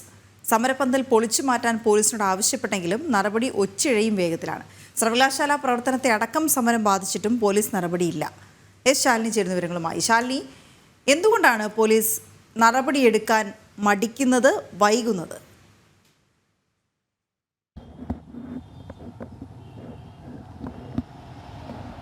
വീണ, യൂണിവേഴ്സിറ്റി യൂണിയൻ തെരഞ്ഞെടുപ്പ് കഴിഞ്ഞ് ദിവസങ്ങൾ പിന്നിട്ടിട്ടും ഇതുമായി ബന്ധപ്പെട്ടൊരു ഔദ്യോഗിക പ്രഖ്യാപനമോ അല്ലെങ്കിൽ അതുമായി ബന്ധപ്പെട്ട നടപടികളോ VC സ്വീകരിക്കുന്നില്ല എന്നുള്ളതിൽ പ്രതിഷേധിച്ചുകൊണ്ടാണ് SFIയുടെ ഇത്തരത്തിലൊരു കുടിൽ കെട്ടി അല്ലെങ്കിൽ സമരപന്തൽ തന്നെ കെട്ടി യൂണിവേഴ്സിറ്റി ആസ്ഥാനത്തിനുള്ളിൽ പ്രതിഷേധ സമരം നടത്തുന്നത്. ദിവസങ്ങളായി പ്രതിഷേധ സമരം അവിടെ തുടരുകയും ചെയ്യുകയാണ്. VC അടക്കമുള്ളവർ പോലീസിന് പ്രത്യേക നിർദ്ദേശം നൽകി പരാതി രൂപേണ പോലീസിനെ ഇക്കാര്യം അറിയിക്കുകയും ചെയ്തിട്ടുണ്ട്. ഈ ഒരു സമരം യൂണിവേഴ്സിറ്റിക്ക് പുറത്തേക്ക്, അതായത് ക്യാമ്പസ് വളപ്പിന് പുറത്തേക്ക് ആക്കണമെന്ന അടക്കമുള്ള നിർദ്ദേശങ്ങൾ സർവകലാശാല VC കൂടിയായിട്ടുള്ള ഡോക്ടർ മോഹൻ കുന്നുമേൽ ആവശ്യപ്പെട്ടതുമാണ്. പക്ഷേ പോലീസ് ഒരു രീതിയിലും ഇക്കാര്യത്തിൽ നടപടികൾ സ്വീകരിക്കുന്നില്ല എന്നുള്ളതാണ് ഏറ്റവും ശ്രദ്ധേയമായിട്ടുള്ള കാര്യം. ഇത്തരത്തിലൊരു സമരം ABVPയോ മറ്റോ നടത്തുകയാണെങ്കിൽ പോലീസ് അവിടെ എത്തി അതിനെ അടിച്ചമർത്തി അല്ലെങ്കിൽ ആ സമരം അവസാനിപ്പിക്കുകയോ സമരപന്തൽ പൊളിച്ചു നീക്കുകയുള്ള നടപടികളിലേക്കൊക്കെ തന്നെ കടക്കുകയും ചെയ്യുക. പക്ഷേ ഇവിടെ അതല്ല സ്വീകരിക്കുന്നത്. SFIക്ക് വേണ്ട എല്ലാ രീതിയിലുള്ള ഒത്താശ CPM നൽകുന്നു, ഒപ്പം തന്നെ പോലീസിന്റെ ഭാഗത്തു നിന്നും ഉണ്ടാകുന്നു എന്നുള്ളതാണ് ഏറ്റവും ശ്രദ്ധേയമായിട്ടുള്ള കാര്യം. അതിലൊരു മറ്റൊരു വസ്തുത എന്നുള്ളത്, സംഘർഷം ഒഴിവാക്കാൻ പോലീസ് തന്നെ ഒരു നിർദ്ദേശം കൂടി ഇപ്പോൾ VCക്ക് നൽകിയിരിക്കുകയാണ്. സംഘർഷ സാധ്യത ഒഴിവാക്കാനായി VC ക്യാമ്പസിനുള്ളിലേക്ക് വരരുത് എന്നുള്ളതാണ് ഇവരുടെ ആവശ്യം എന്നുള്ളതാണ് മറ്റൊരു മറുന്യായം. അതായത് സർവകലാശാല ആസ്ഥാനത്ത് പ്രതിഷേധ സമരം നടത്തുന്ന SFI ആഗ്രഹിക്കുന്നതിന് സമാനമായ രീതിയിലുള്ള നടപടി പോലീസിന്റെ ഭാഗത്തു നിന്നും സ്വീകരിക്കുന്നു എന്നുള്ളതാണ് വസ്തുത. അതായത് VC യൂണിവേഴ്സിറ്റിക്കുള്ളിലേക്ക് എത്തരുത്, യൂണിവേഴ്സിറ്റിക്കുള്ളിൽ എത്തിയാൽ VCയെ തടയും എന്നുള്ളതാണ് SFIയുടെ ആഹ്വാനം. ആ ആഹ്വാനത്തിന്റെ പേരിലാണ് അവിടെ ഈ പ്രതിഷേധ സമരവും നടക്കുകയും ചെയ്യുന്നത്. കഴിഞ്ഞ ദിവസം നടന്ന ഈ ഒരു SFIയുടെയും KSUവിന്റെയും ഒക്കെ തെരഞ്ഞെടുപ്പുമായി ബന്ധപ്പെട്ട സംഘർഷമുണ്ടായിരുന്നു. സംഘർഷത്തിന്റെ പശ്ചാത്തലത്തിൽ തെരഞ്ഞെടുപ്പ് ഫലമടക്കം പ്രഖ്യാപിക്കുന്ന കാര്യത്തിൽ VC സ്റ്റേ അടക്കം ചെയ്യുന്നൊരു സാഹചര്യം ഉണ്ടായിരുന്നു. അതുകൂടാതെ ഈ കേസ് അടക്കമുള്ള കാര്യങ്ങൾ ഹൈക്കോടതിയിൽ അടക്കം എത്തിയ സാഹചര്യം കൂടി നിലനിൽക്കുന്നുണ്ട്. ഈ വിവരങ്ങൾ അടക്കമുള്ള കാര്യങ്ങളും സമരം അടക്കമുള്ള കാര്യങ്ങളും നിലവിൽ കോടതിയെ അറിയിച്ചൊരു പശ്ചാത്തലമുണ്ട്. അപ്പോൾ VC-യുടെ കയ്യിൽ നിൽക്കുന്ന കാര്യമല്ല എന്നിരിക്കെയാണ് ഇത്തരത്തിൽ മുടന്തൻ ന്യായവുമായി SFIയുടെ സമരം നടത്തുന്നത്. ആ സമരത്തിന് പൂർണ്ണ പിന്തുണ പോലീസും നൽകുന്നത് എന്നുള്ളതാണ് ശ്രദ്ധേയമായിട്ടുള്ള കാര്യം. കഴിഞ്ഞ ദിവസങ്ങളിൽ ഇടത് സിൻഡിക്കേറ്റ് അംഗങ്ങളടക്കം മാധ്യമങ്ങളോട് സംസാരിച്ചപ്പോഴും VC-ക്കെതിരായിട്ടുള്ള പ്രസ്താവനകളായിരുന്നു അവരുടെ ഭാഗത്തു നിന്നുണ്ടായത്. പക്ഷേ VC കടുത്ത നിലപാടിൽ തന്നെയാണ്. ഒരു രീതിയിലും വിട്ടുവീഴ്ചയ്ക്കില്ല, സമരത്തിന് മുന്നിൽ മുട്ടുമടക്കില്ല എന്ന നിലപാട് തന്നെയാണ് ഈ ഘട്ടത്തിലും VC ഡോക്ടർ മോഹൻ കുന്നുമേൽ സ്വീകരിച്ചിട്ടുള്ളത്. എന്നാലും ഇന്നടക്കം യൂണിവേഴ്സിറ്റിയിലേക്ക് അദ്ദേഹം എത്തുകയാണെങ്കിൽ സംഘർഷ സാധ്യത നിലനിൽക്കുന്നുണ്ട്. അങ്ങനെയാണെങ്കിൽ ഏത് തരത്തിലുള്ള നടപടി ഇനി കോടതി കൂടി സ്വീകരിക്കുമെന്നുള്ളത് കണ്ടറിയേണ്ടിയിരിക്കുന്നു. കേരള സർവകലാശാല ക്യാമ്പസിനുള്ളിലാണ് SFI ഇത്തരത്തിൽ പന്തൽ കെട്ടി സമരത്തെ, പക്ഷേ പോലീസ് നടപടി സ്വീകരിക്കുന്നില്ല എന്നുള്ളത് കാണാൻ കഴിയുന്ന കാഴ്ച. പുത്തൻപുലരി 1 മണിക്കൂർ പിന്നിടുമ്പോൾ നമുക്ക് ഈ മണിക്കൂറിലെ പ്രധാന തലക്കെട്ടുകൾ നോക്കി വരാം. ഇടതുമുന്നണിക്കു തലവേദനയായി എലപ്പുള്ളി ബ്രൂവറി വിവാദം. ഇന്ന് ചേരുന്ന മന്ത്രിസഭായോഗം ചർച്ച ചെയ്യും. പാലക്കാട് മദ്യനിർമ്മാണശാല തുടങ്ങാൻ അനുവദിക്കില്ലെന്ന് BJP. ശക്തമായ സമരപരിപാടികളുമായി മുന്നോട്ടെന്ന് പ്രശാന്ത് ശിവൻ.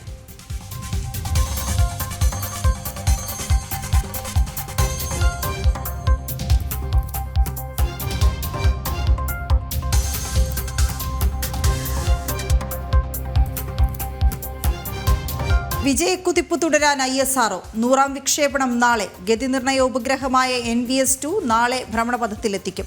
ചരിത്രം കുറിക്കാൻ GSLV F-15 റോക്കറ്റ്.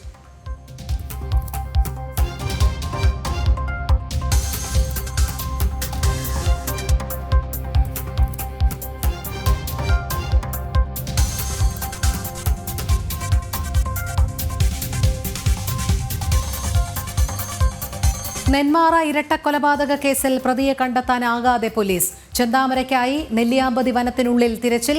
ഇന്ന് 4 സംഘങ്ങളായി പരിശോധന. തമിഴ്നാട്ടിലേക്ക് കടന്നതായി സൂചന.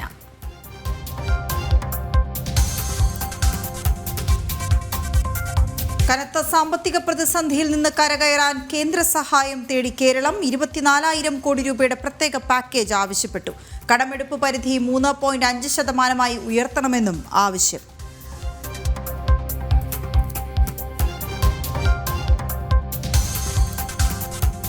കാലിക്കറ്റ് സർവകലാശാല D സോൺ കലോത്സവത്തിനിടെ KSU SFI സംഘർഷം. നിരവധി വിദ്യാർത്ഥികൾക്ക് പരിക്ക്. സംഘർഷം ആരംഭിച്ചത് മത്സരം വൈകുന്നതിനെ ചൊല്ലി.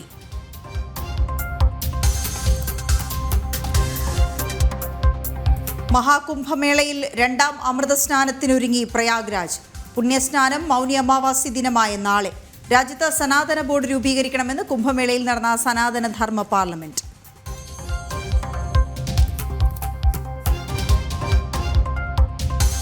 ഇംഗ്ലണ്ടിനെതിരായ 2020 പരമ്പര സ്വന്തമാക്കാൻ ടീം ഇന്ത്യ. 3ാം മത്സരം വൈകിട്ട് 7-ന് രാജ്കോട്ടിൽ.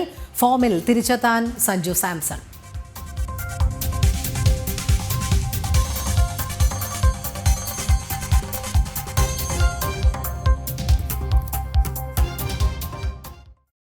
സനാതനധർമ്മത്തിന്റെ വിരാട സംഗമം.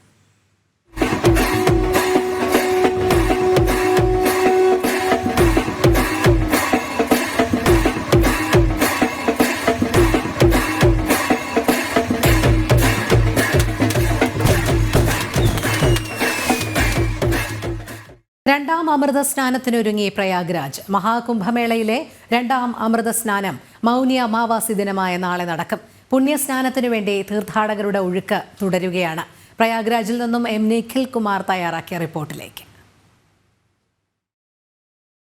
2ാം അമൃത സ്നാനത്തിന് വേണ്ടി പ്രയാഗ്രാജ് ഒരുങ്ങിക്കഴിഞ്ഞിരിക്കുകയാണ്. കുംഭമേളയിലേക്ക് തീർത്ഥാടകരുടെ വലിയൊരു ഒഴുക്ക് തന്നെ തുടരുന്നുണ്ട്. മൗനി അമാവാസി ദിനമായ നാളെയാണ് പ്രധാനപ്പെട്ട സ്നാനമായ 2ാമത്തെ അമൃത സ്നാനം നാളെയാണ് നടക്കുക. ആ ഒരു സ്നാനത്തിൽ പുണ്യസ്നാനത്തിൽ ആ ഒരു പുണ്യസമയത്ത് സ്നാനം നടത്തുന്നതിന് വേണ്ടി നിരവധി തീർത്ഥാടകരാണ് ഇവിടേക്കൊക്കെ നമ്മൾ ദൃശ്യങ്ങളിൽ കാണുന്നത് പോലെ നമ്മൾ സെക്ടർ 4-ലാണ് ഇപ്പോൾ ഉള്ളത്. ഇതിന് സമീപത്തു നിന്നും തീർത്ഥാടകരൊക്കെ ഇപ്പോൾ സ്നാനം നടത്താൻ ഇവിടെ എത്തുന്ന ദൃശ്യങ്ങളാണ് നമ്മൾ കണ്ടുകൊണ്ടിരിക്കുന്നത്. ഇതിൽ പലരും കഴിഞ്ഞ ദിവസങ്ങളിലൊക്കെ എത്തിയവരാണ്. കഴിഞ്ഞ 2 ദിവസങ്ങളിലായി ഇവിടെ തങ്ങുന്ന ആളുകളുണ്ട്. ഇവിടെ തങ്ങി നാളെ നടക്കുന്ന ഈ ഒരു പുണ്യ സ്നാന സമയത്ത്, അതായത് ഈ ഒരു സമയത്ത് തന്നെ, അതായത് ഈ ഒരു അമൃത സ്നാനം നടക്കുന്ന അതേ സമയത്ത് തന്നെ സ്നാനം നടത്തുന്നതിന് വേണ്ടിയാണ് ഇവരൊക്കെ എത്തിയിട്ടുള്ളത്. നമ്മളിപ്പോൾ ഈ കാണുന്നത് ഗംഗാ നദിയാണ്. ഇവിടുന്ന് നേരെ കുറച്ച് പോയാൽ ഈ ഒരു പാലത്തിന് അപ്പുറത്ത് ആണ് ഈ ഒരു ത്രിവേണി സംഗമമുള്ളത്. ഗംഗയും യമുനയും സരസ്വതിയും സമ്മേളിക്കുന്ന ആ ഒരു ത്രിവേണി സംഗമമുള്ളത് ഈ ഒരു പാലത്തിന് അപ്പുറത്ത് ആണ്. അവിടെയാണ് ത്രിവേണി സംഗമമുള്ളത്. അവിടേക്കും വലിയൊരു തിരക്ക് തന്നെയുണ്ട്. അവിടെ തീർത്ഥാടകർക്ക് കടുത്ത നിയന്ത്രണം തന്നെ ഏർപ്പെടുത്തിയിട്ടുണ്ട്. കാരണം പ്രധാനപ്പെട്ട ആ ഒരു സന്യാസി ശ്രേഷ്ഠന്മാരടക്കം എത്തുന്നത് അവിടെയാണ്. അപ്പോൾ അതുകൊണ്ട് തന്നെ അവിടേക്ക് ഒപ്പം ഈ വരുന്ന തീർത്ഥാടകരെല്ലാം ഈ ഒരു ത്രിവേണി സംഗമത്തിൽ സ്നാനം നടത്തുന്നതിന് വേണ്ടി എത്തുന്നവരാണ്. അപ്പോൾ അതുകൊണ്ട് തന്നെ അവിടേക്കും തീർത്ഥാടകരുടെ വലിയൊരു ഒഴുക്ക് തന്നെയുണ്ട്. എന്തായാലും അവിടെ ചെറിയ ചില നിയന്ത്രണങ്ങളൊക്കെ ഏർപ്പെടുത്തിയിട്ടുണ്ട്. ആ ഒരു സെക്ടറിൽ ആ ഒരു ഭാഗത്തൊക്കെ കടുത്ത നിയന്ത്രണം ഏർപ്പെടുത്തിയിട്ടുണ്ട്. നമ്മളിപ്പോൾ ഈ കാണുന്നത് ഇത് ഗംഗാ നദിയുടെ ഭാഗമാണ്. ഇവിടെയും തീർത്ഥാടകർ ധാരാളമായി ഒഴുകി എത്തുന്നുണ്ട്. ഒപ്പം ഉത്തർപ്രദേശിൻ്റെ സർക്കാരിൻ്റെ കണക്ക് പ്രകാരം ഈ ഒരു ഇന്നലെ മാത്രം 1.5 കോടിയോളം തീർത്ഥാടകർ ഇന്നലെ മാത്രം ഇവിടേക്ക് എത്തിയിട്ടുണ്ട് എന്നുള്ളതാണ്. ഇതിൻ്റെ ഗംഗയുടെ മറുകരയിലും തീർത്ഥാടകരുടെ വലിയൊരു തിരക്ക് തന്നെ നമുക്ക് കാണാൻ സാധിക്കുന്നുണ്ട്. ഇവിടെ മാത്രമല്ല ഈ ഒരു ഭാഗത്തെല്ലാം തീർത്ഥാടകരുടെ വലിയൊരു തിരക്ക് തന്നെ നമുക്ക് കാണാൻ സാധിക്കുന്നുണ്ട്. എന്തായാലും ഇപ്പോൾ നമ്മൾ ദൃശ്യങ്ങൾ കാണുന്നത് തീർത്ഥാടകർ ഇങ്ങനെ ഒഴുകിയെത്തുന്നതാണ്. ഒപ്പം തന്നെ നമുക്ക് മറ്റൊരു കാര്യം ശ്രദ്ധിച്ചാൽ മനസ്സിലാവും, ഈ ഒരു പാലത്തിൽ കൂടിയൊക്കെ തീർത്ഥാടകർ ഇങ്ങനെ ഒഴുകി നീങ്ങുന്ന ഒരു കാഴ്ച. വളരെ കുറച്ച് ആളുകൾ മാത്രമാണ് എന്തായാലും ഈ ഒരു ഗംഗാ നദിയിൽ മാത്രം ഈ ഒരു സ്നാനത്തിന് എത്തുന്നത്. ബാക്കി ഉള്ള കൂടുതൽ ആളുകളും ഈ ത്രിവേണി സംഗമത്തിൽ തന്നെ സ്നാനം നടത്തുന്നതിന് വേണ്ടിയാണ് എത്തിയിട്ടുള്ളത്. അവർ അതിനുവേണ്ടി നടന്നു നീങ്ങുന്ന കാഴ്ചയാണ് നമ്മൾക്ക് കാണാൻ സാധിക്കുന്നത്. ഈ ഒരു പാലത്തിലൂടെയൊക്കെ നമ്മൾ ശ്രദ്ധിച്ചാൽ ആളുകൾ നടന്നു നീങ്ങുന്ന കാഴ്ച. അക്ഷരാർത്ഥത്തിൽ ഇത് 35 കിലോമീറ്റർ ദൂരത്തോളമാണ് ഈ ഒരു കുംഭമേള വേണ്ടി ഈ ഒരു നഗരി സജ്ജീകരിച്ചിട്ടുള്ളത്. ഒരു 35 കിലോമീറ്ററോളം ഏരിയയിലാണ് എന്ന് പറയാൻ സാധിക്കും. അതുകൊണ്ട് തന്നെ ഇത്രയും ദൂരം ആളുകൾ ഇങ്ങനെ നടന്ന് നീങ്ങുന്ന കാഴ്ച. എന്തായാലും ഇവിടേക്ക് ഇപ്പോൾ എന്തായാലും ആളുകളുടെ വലിയൊരു ഒഴുക്ക് തന്നെ തുടരുന്നുണ്ട്.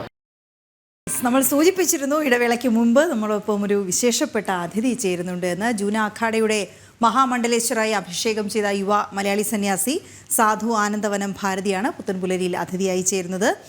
ആദ്യം തന്നെ സ്വാമി മഹാമണ്ഡലേശ്വരായി അങ്ങേ അഭിഷേകം ചെയ്തതിൽ ആശംസകൾ അറിയിക്കുകയാണ് ഞങ്ങൾ രണ്ടുപേരും. ഞാൻ വീണ, ഒപ്പം എന്നോടൊപ്പം രോഹിണിയും ഉണ്ട്.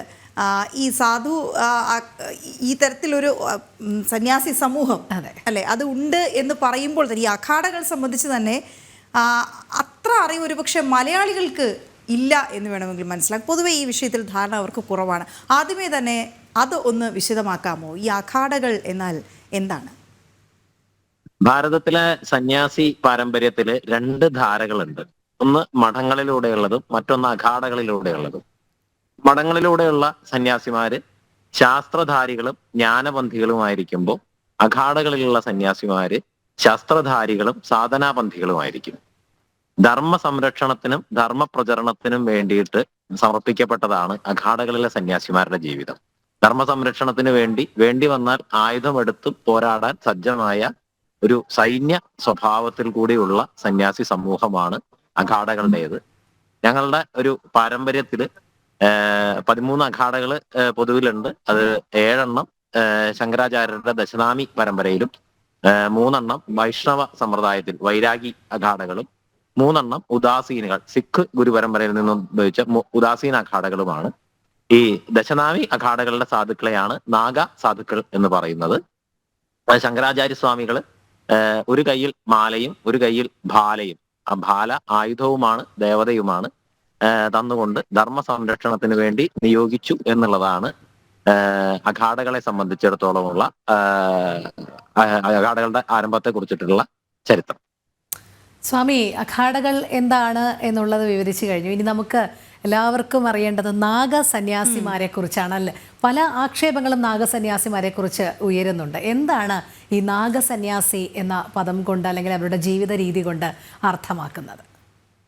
നാഗ എന്ന് പറയുന്നത് പർവ്വതങ്ങളിൽ നിന്ന് ഉത്ഭവിച്ചു, അല്ലെങ്കിൽ പർവ്വതങ്ങളുമായി ബന്ധപ്പെട്ട് അല്ലെങ്കിൽ പ്രകൃതിയുമായി ബന്ധപ്പെട്ട് എന്നുള്ള ഒരു അർത്ഥത്തിലാണ് നാഗ എന്ന് പറയുന്ന ഒരു ഇത് വരുന്നത്. അത് ശിവസ്വരൂപമായിട്ട് സന്യാസിമാര് നാഗ സാധുക്കള് ശിവസ്വരൂപമായി തന്നെയാണ് പരിഗണിക്കപ്പെടുന്നത്. നേരത്തെ പറഞ്ഞല്ലോ അഖാഡകളെ കുറിച്ച്. അഖാഡകളിലെ ശങ്കര ദശനാമി പരമ്പരയിലുള്ള സന്യാസി അഖാഡകളിലെ സാധുക്കളെയാണ് നാഗ സാധുക്കൾ എന്ന് പറയുന്നത്. നമുക്കറിയാം ഈ അപൂർവമായാണ് മലയാളികൾ മഹാമണ്ഡലേശ്വർമാരാകുന്നത്. അതുകൊണ്ടായിരിക്കും ഒരുപക്ഷെ മലയാളികൾക്ക് ഇതിനെക്കുറിച്ചുള്ള വിവരം കുറയും. ഇതുവരെയും 4 മലയാളികൾ മാത്രമാണ് ആ പദവിയിൽ എത്തിയത്. എന്താണ് അങ്ങേക്ക് തോന്നുന്നത്? എന്തുകൊണ്ടാണ് അങ്ങനെ? ഒന്ന്, മലയാളികൾക്ക് പല കാര്യങ്ങളെക്കുറിച്ചും അറിവ് കുറവാണ്. ഈ കാര്യത്തിൽ മാത്രമല്ല, അത് ഒരു സംസ്കാരവുമായി അടുത്തിടപഴകുന്നതിൽ മലയാളികൾക്ക് ഇടക്കാലത്ത് സംഭവിച്ചു പോയിട്ടുള്ള ഒരു പിന്നോട്ട് പോക്കിൽ നിന്നുണ്ടായ ഒരു ഇതാണ്. 50-60 വർഷങ്ങൾക്ക് മുമ്പാണ് കേരളത്തിൽ നിന്ന് 3ഓളം ആളുകൾ നിരഞ്ജനി അഖാഡയിൽ, അവരെല്ലാം നിരഞ്ജനി അഖാഡയിൽ നിന്നായിരുന്നു എന്നാണ് നമ്മുടെ ഒരു അറിവ്. നിരഞ്ജനി അഖാഡയിൽ മഹാമണ്ഡലേശ്വരാകുന്നത്. സ്വാമി കാശികാനന്ദഗിരി അദ്ദേഹം വളരെ ചെറുപ്പത്തിൽ തന്നെ കേരളത്തിൽ നിന്ന് പോയി കാശിയിലെ ദക്ഷിണാമൂർത്തി മഠത്തിലെ ആചാര്യനായിരുന്നു. അവിടെ നിന്നാണ് നിരഞ്ജനി അഖാഡയുടെ മഹാമണ്ഡലേശ്വരാകുന്നത്. പിന്നെ സ്വാമി രാമാനന്ദ മഹാരാജ് അദ്ദേഹം ഋഷികേശിൽ നിന്നാണ്. പിന്നെ ഗുജറാത്തിൽ നിന്നുള്ളൊരു മഹാത്മാവ് മഹാമണ്ഡലേശ്വരായിരുന്നു. ഇതെല്ലാം 50-60 വർഷങ്ങൾക്ക് മുമ്പാണ്. അതിൽ അവസാനത്തെ അദ്ദേഹമായിരുന്നു കാശികാനന്ദഗിരി മഹാരാജ്. പിന്നീട് അത്തരത്തിലുള്ള, അതായത് ആ കാലത്ത് കേരളത്തിൽ നിന്ന് അവരുടെ പ്രവർത്തന രംഗം കേരളമായിരുന്നില്ല എന്നുള്ളത് മാത്രമേ ഉള്ളൂ. കാരണം അവർ വളരെ ചെറുപ്പത്തിൽ തന്നെ ജ്ഞാനാന്വേഷണവുമായി ഉത്തരദിശയിലേക്ക് യാത്ര ചെയ്യുകയും ഹിമാലയത്തിലും കാശിയിലും ഒക്കെ എത്തിച്ചേരുകയും അവിടെ നർമ്മദാ തടത്തിലും ഒക്കെ എത്തിച്ചേരുകയും അവിടെ നിന്ന് അവിടം കേന്ദ്രമാക്കിയിട്ട് ആധ്യാത്മിക തപസ്സിൽ ഏർപ്പെടുകയും അങ്ങനെ അഖാഡകളുടെ മഹാമണ്ഡലേശ്വർ പദവിയിലേക്ക് എത്തുകയാണ് ചെയ്തത്. ഇവിടെ ഇപ്പോൾ നമ്മൾ കേരളത്തിൽ നിന്നും കുംഭമേളകളടക്കം ഇത്തവണത്തെ കുംഭമേളയിൽ വലിയ രീതിയിലുള്ള ഒരു പങ്കാളിത്തമാണ് കേരളത്തിൽ നിന്നുണ്ടായിരിക്കുന്നത്, മുമ്പുള്ള സ്ഥലങ്ങൾ ഇതിൽ നിന്ന് വ്യത്യസ്തമായിട്ട്. അപ്പോൾ അതിന്റെ ഒരു തുടർച്ചയായിട്ട് തന്നെ കേരളത്തിൽ നിന്ന്, കേരളം കേന്ദ്രമാക്കിയിട്ടുള്ള ഒരു ശങ്കര ജന്മഭൂമിയിൽ നിന്ന് ഈ അഖാഡകളെയും കുംഭമേളകളെയും എല്ലാം പുനഃസംഘാടനം പുനഃസ്ഥാപനം ഒക്കെ ചെയ്ത് വ്യവസ്ഥ ചെയ്ത ശ്രീ ശങ്കര ജന്മഭൂമിയിൽ നിന്നുകൂടി ഒരു നിയോഗം പോലെ ആ ഒരു ഗദ്ദി നമുക്ക് നിയോഗിക്കപ്പെട്ടിരിക്കുകയാണ് എന്ന് വേണം ഞാൻ കരുതുന്നു. സ്വാമി, ആ രീതിയിൽ തന്നെയാണോ അഖാഡയുടെ പ്രവർത്തനങ്ങൾ പുരോഗമിക്കുന്നത്? അതായത് നമുക്കറിയാം, ആത്മീയതയിൽ അധിഷ്ഠിതമാണെങ്കിൽ പോലും ചില ഇടപെടലുകൾ വേണം എന്നുള്ളൊരു കാലഘട്ടം കൂടിയാണ്. പ്രത്യേകിച്ച് ഈ കട്ടിംഗ് സൗത്ത് എന്ന പേരിൽ ഇടത് മുസ്ലിം ബെൽറ്റ് വലിയ ക്യാമ്പയിൻ നടത്തുമ്പോൾ നമ്മുടെ ദക്ഷിണ ഭാരതത്തിലടക്കം അഖാഡയുടെ പ്രവർത്തനങ്ങൾ ഏത് രീതിയിൽ വ്യാപിപ്പിക്കാനാണ് ഉദ്ദേശിക്കുന്നത്? ഹൈന്ദവ സമാജത്തിന്റെ, സനാതന ധർമ്മത്തിന്റെ ശാക്തികമായ മുഖമാണ് അഖാഡകളുടെ സന്യാസ പരമ്പരയുടെയും. സമാജത്തെ, ധർമ്മത്തെ ശക്തിപ്പെടുത്തുക, സംരക്ഷിക്കുക എന്നുള്ളതിൽ ഊന്നി നിന്നുകൊണ്ടാണ് അഖാഡകൾ പ്രവർത്തിക്കുന്നത്. ആ അഖാഡകൾക്ക് വിദ്വത കൊണ്ടും പാരമ്പര്യം കൊണ്ടും നേതൃശേഷി കൊണ്ടും അഖാഡകളെ നയിക്കുന്ന അഖാഡകൾക്ക് മാർഗനിർദ്ദേശം നൽകുന്ന പദവിയാണ് മഹാമണ്ഡലേശ്വരൻ്റെത്. അപ്പോ നമ്മളെ മഹാമണ്ഡലേശ്വരായിട്ട് അഖാഡ നിയോഗിച്ചിരിക്കുന്നത് കേരളം ശ്രീ ശങ്കര ജന്മഭൂമി കേന്ദ്രമാക്കിക്കൊണ്ട് ദക്ഷിണ ഭാരതത്തില് അഖാഡകളുടെ പ്രവർത്തനം വ്യാപിപ്പിച്ച് അതിലൂടെ സമാജത്തെ ശക്തിപ്പെടുത്താനും ധർമ്മത്തെ സംരക്ഷിക്കാനും വേണ്ടിയിട്ടാണ്. ഞങ്ങൾ തുടക്കത്തിൽ അങ്ങയെക്കുറിച്ചൊരു ലഘു വിവരണം പ്രേക്ഷകർക്ക് നൽകിയിരുന്നു. അതുകൊണ്ട് തന്നെ പ്രേക്ഷകർക്കടക്കം ഞങ്ങൾക്കും ഉണ്ടായ ഒരു ചെറിയ സംശയം, ഒരു വിപ്ലവ പാർട്ടി നേതാവ് എങ്ങനെ സന്യാസിയായി മാറി എന്നുള്ളത്, ആ യാത്ര അറിയാൻ താല്പര്യമുണ്ട്. സ്വാഭാവികമായിട്ടുള്ള ഒരു യാത്രയായിട്ട്, സ്വാഭാവികമായിട്ടുള്ള ഒരു പരിണാമമായിട്ടാണ് നമ്മളതിനെ മനസ്സിലാക്കുന്നത്. ഒരു യാത്രയിൽ നമ്മൾ ഓരോരോ ദൂരങ്ങൾ പിന്നിട്ടുകൊണ്ട് കൂടുതൽ നമ്മൾ ഒരു ലക്ഷ്യത്തിലേക്ക് അടുക്കുന്നു എന്ന് വേണം കരുതാൻ എന്ന് തോന്നുന്നു. ഒരു രാഷ്ട്രീയ പ്രവർത്തനത്തിൻ്റെതായിട്ടുള്ള ഒരു കാലഘട്ടവും മാധ്യമ പ്രവർത്തനത്തിൻ്റെതായിട്ടുള്ള ഒരു കാലഘട്ടവും ഉണ്ടായിരുന്നു. ഓരോ കാലഘട്ടത്തിലും നമുക്ക് പുതിയ അറിവുകൾ നമ്മളിലേക്ക് വന്നു ചേരുകയും മുമ്പ് നമ്മൾ മനസ്സിലാക്കിയതിൽ നിന്ന് വ്യത്യസ്തമായിട്ട് പല കാര്യങ്ങളെയും നോക്കിക്കാണാൻ ആരംഭിക്കുകയൊക്കെ ചെയ്യുമ്പോൾ നമ്മൾ ഈ ഭാരതത്തിന്റെ അതിപുരാതനമായിട്ടുള്ള ഒരു സംസ്കൃതിയിലേക്ക്, ആ സംസ്കൃതിയുടെ ഭാഗമായിട്ടുള്ള പരമ്പരയിലേക്ക് ആകർഷനാവുകയും അങ്ങനെ ഇതിന്റെ ഭാഗമായിട്ട് തുടരാൻ തീരുമാനിക്കുകയാണ് ഉണ്ടായത്. അതെ, അതോടൊപ്പം സ്വാമി, അവസാനമായി ഇത്തവണത്തെ കുംഭമേളയുടെ പ്രത്യേകത, ഈ കുംഭമേളയിൽ പങ്കെടുക്കുന്നവരൊക്കെ ആര് എന്നതും കൂടി അറിയാനുള്ള താല്പര്യമുണ്ട്. കുംഭമേളയിൽ ഞാൻ നേരത്തെ പറഞ്ഞല്ലോ, അതായത് 13 അഖാഡകൾ, ആ അഖാഡകളുമായി ബന്ധപ്പെട്ടിട്ടുള്ള അല്ലെങ്കിൽ അഖാഡകളുടെ മഹാമണ്ഡലേശ്വർമാര്, അഖാഡകളുമായി ബന്ധപ്പെട്ടിട്ടുള്ള ആശ്രമങ്ങൾ, ഇത്രയും പേരാണ് കുംഭമേള നടത്തുന്നത് അല്ലെങ്കിൽ കുംഭമേളയെ നയിക്കുന്നത്. പക്ഷെ അതോടൊപ്പം തന്നെ കുംഭമേള നഗരി എന്ന് പറയുന്നത് ഭാരതത്തിലെ മുഴുവൻ പരമ്പരകളും ഇപ്പോൾ ഔദ്യോഗികമായി മേളയിൽ സ്നാന ദിവസം ആചാരപരമായി സ്നാനം ചെയ്യുന്ന പരമ്പരകൾ മാത്രമല്ല, അങ്ങനെ സ്നാനം ചെയ്യാത്ത ആ സ്നാനത്തിൽ സ്ഥാനമില്ലാത്ത പരമ്പരകൾ കൂടി എല്ലാവരും കുംഭമേള നഗരിയിലെത്തുകയും അതിൽ വലിയ മഹാത്മാക്കളുണ്ട്, അവരെല്ലാവരും കുംഭമേള നഗരിയിലെത്തുകയും 2 മാസക്കാലം ഇവിടെ തമ്പ് കെട്ടി താമസിക്കുകയും. ഇപ്പോൾ ഒരു ആധ്യാത്മിക യജ്ഞം നടക്കുന്ന സ്ഥലത്ത്, നമ്മൾ ക്ഷേത്രങ്ങളിലോ ഇതൊക്കെ ഒരു ആധ്യാത്മിക യജ്ഞം നടക്കുന്ന സ്ഥലത്തുള്ള ഒരു അനുഭൂതി എന്താണെന്ന് അതുമായി ബന്ധപ്പെടുന്നവർക്കറിയാം. ഇവിടെ ഒരേ സമയം ഈ 2 മാസത്തോളം സമയം ഒരേ സമയം ഈ ഭൂമിയിൽ ഏറ്റവും ചുരുങ്ങിയത് 1 ലക്ഷം ആധ്യാത്മിക യജ്ഞങ്ങളാണ് വിവിധ ശിബിരങ്ങളിൽ നിന്ന് 3 ലക്ഷത്തോളം ആശ്രമങ്ങളുടെ ശിബിരങ്ങളാണ് ഇവിടെ ഉള്ളത്, അവിടെ നിന്ന് നടത്തുന്നത്. അപ്പോ ആ ഒരു ഇപ്പൊ നമ്മള് നമ്മുടെ ശിബിരത്തില് ഇരുന്നുകൊണ്ടാണ് സംസാരിക്കുന്നത്. ഇങ്ങനെ 3 ലക്ഷത്തോളം ശിബിരങ്ങളുണ്ട്. അതിൽ ഏറ്റവും ചുരുങ്ങിയത് 1/3 ശിബിരങ്ങളിലെങ്കിലും ആധ്യാത്മിക യജ്ഞങ്ങളൊക്കെ നടന്നുകൊണ്ടിരിക്കും ഏത് സമയത്തും. അപ്പൊ അങ്ങനെ 1 ലക്ഷം ആധ്യാത്മിക യജ്ഞങ്ങൾ, യജ്ഞങ്ങളായിട്ട് അർച്ചനകളായിട്ട് അങ്ങനെ നടന്നുകൊണ്ടിരിക്കുന്ന ഒരു ഭൂമിയിലാണ് ഓരോ മനുഷ്യനും കുംഭമേള നഗരിയിൽ നിൽക്കുന്നത്. വളരെ നന്ദി സ്വാമി. കാരണം ആ പുണ്യ നഗരിയിൽ നിന്നാണ് നമ്മളോടൊപ്പം അതിഥിയായി ചേർന്ന വിശേഷങ്ങൾ പങ്കുവച്ചത്. വളരെയധികം നന്ദി. ഒരിക്കൽ കൂടി അങ്ങേക്ക് ആശംസകൾ അറിയിക്കുകയാണ്. ഒപ്പം അങ്ങയോട് സംസാരിക്കാൻ കഴിഞ്ഞതിൽ ഒരു വലിയ ഭാഗ്യമായി തന്നെ. അതെ, നമുക്കും അതോടൊപ്പം തത്സമയം കാണാൻ കഴിഞ്ഞ പ്രേക്ഷകർക്കും ഒക്കെ ഇതൊരു വലിയ ഭാഗ്യമായാണ് തോന്നുന്നത്. ഇത് മാത്രമല്ല, അഖാഡകൾ സംബന്ധിച്ച് കൂടുതൽ മലയാളികൾ മനസ്സിലാക്കുന്നതിനും അതിലേക്ക് ആകർഷകരാകാനും ഒക്കെ ഇതൊരു അവസരമായി കൂടി കാണട്ടെ എന്നുകൂടിയാണ് കരുതുന്നത്. വളരെ നന്ദി സ്വാമി. പുത്തൻപുലരിയിൽ അങ്ങനെ നമ്മുടെ പുത്തൻപുലരിയെ ധന്യമാക്കിയിരിക്കുകയാണ് ജൂന അഖാഡയുടെ മഹാമണ്ഡലേശ്വരായി അഭിഷേകം ചെയ്ത യുവ മലയാളി സന്യാസി സാധു ആനന്ദവനം ഭാരതി. പുത്തൻപുലരിയിൽ അതിഥിയായി ചേർന്നതോടെ കുറേ അധികം കാര്യങ്ങളാണ് അദ്ദേഹം നമ്മളോട് പങ്കുവച്ചത്. നമുക്കിനി മറ്റ് വാർത്തകളിലേക്ക് പോകാം. മഹാകുംഭമേളയുമായി ബന്ധപ്പെട്ട ധാരാളം വാർത്തകൾ ഇനിയും വരുന്നുണ്ട്. മഹാകുംഭമേളയെ അധിക്ഷേപിച്ച കോൺഗ്രസ് അധ്യക്ഷൻ മല്ലികാർജുൻ ഖാർഗെക്കെതിരെ പ്രതിഷേധമുയരുന്നു. കുംഭമേളയിലെത്തി ഗംഗാസ്നാനം നടത്തിയാൽ പട്ടിണി മാറുമോ, തൊഴിൽ ലഭിക്കുമോ എന്നായിരുന്നു ഖാർഗെയുടെ പരാമർശം. ഖാർഗെയുടെ പരാമർശത്തിനെതിരെ BJPയും ഹൈന്ദവ സംഘടനകളും പ്രത്യക്ഷ സമരത്തിലേക്ക് നീങ്ങുന്നുവെന്നതിൻ്റെ സൂചനകളും പുറത്തുവരുന്നുണ്ട്. എസ് നന്ദഗോപൻ ചേരുന്നു. നന്ദൻ, ലോകം മുഴുവൻ ഉറ്റുനോക്കുന്ന, ലോകത്ത് തന്നെ ഒരു സംഗമം എന്ന് വിശേഷിപ്പിക്കുന്ന മഹാകുംഭമേളയെയാണ് ഇത്തരത്തിൽ കോൺഗ്രസ് അധ്യക്ഷൻ അപമാനിച്ചിരിക്കുന്നത്. പതിവ് ശൈലി തന്നെയാണ്, അവർ എപ്പോഴും വച്ചു പുലർത്തുന്ന ചില രാഷ്ട്രീയ പരാമർശങ്ങളുടെ ഭാഗമായിട്ടാണ്. പക്ഷേ അത് മഹാകുംഭമേളയെ അധിക്ഷേപിച്ചു എന്നുള്ളത് തന്നെയാണ് ഏറ്റവും വലിയ വിവാദത്തിനും ഇടയാക്കിയിരിക്കുന്നത്.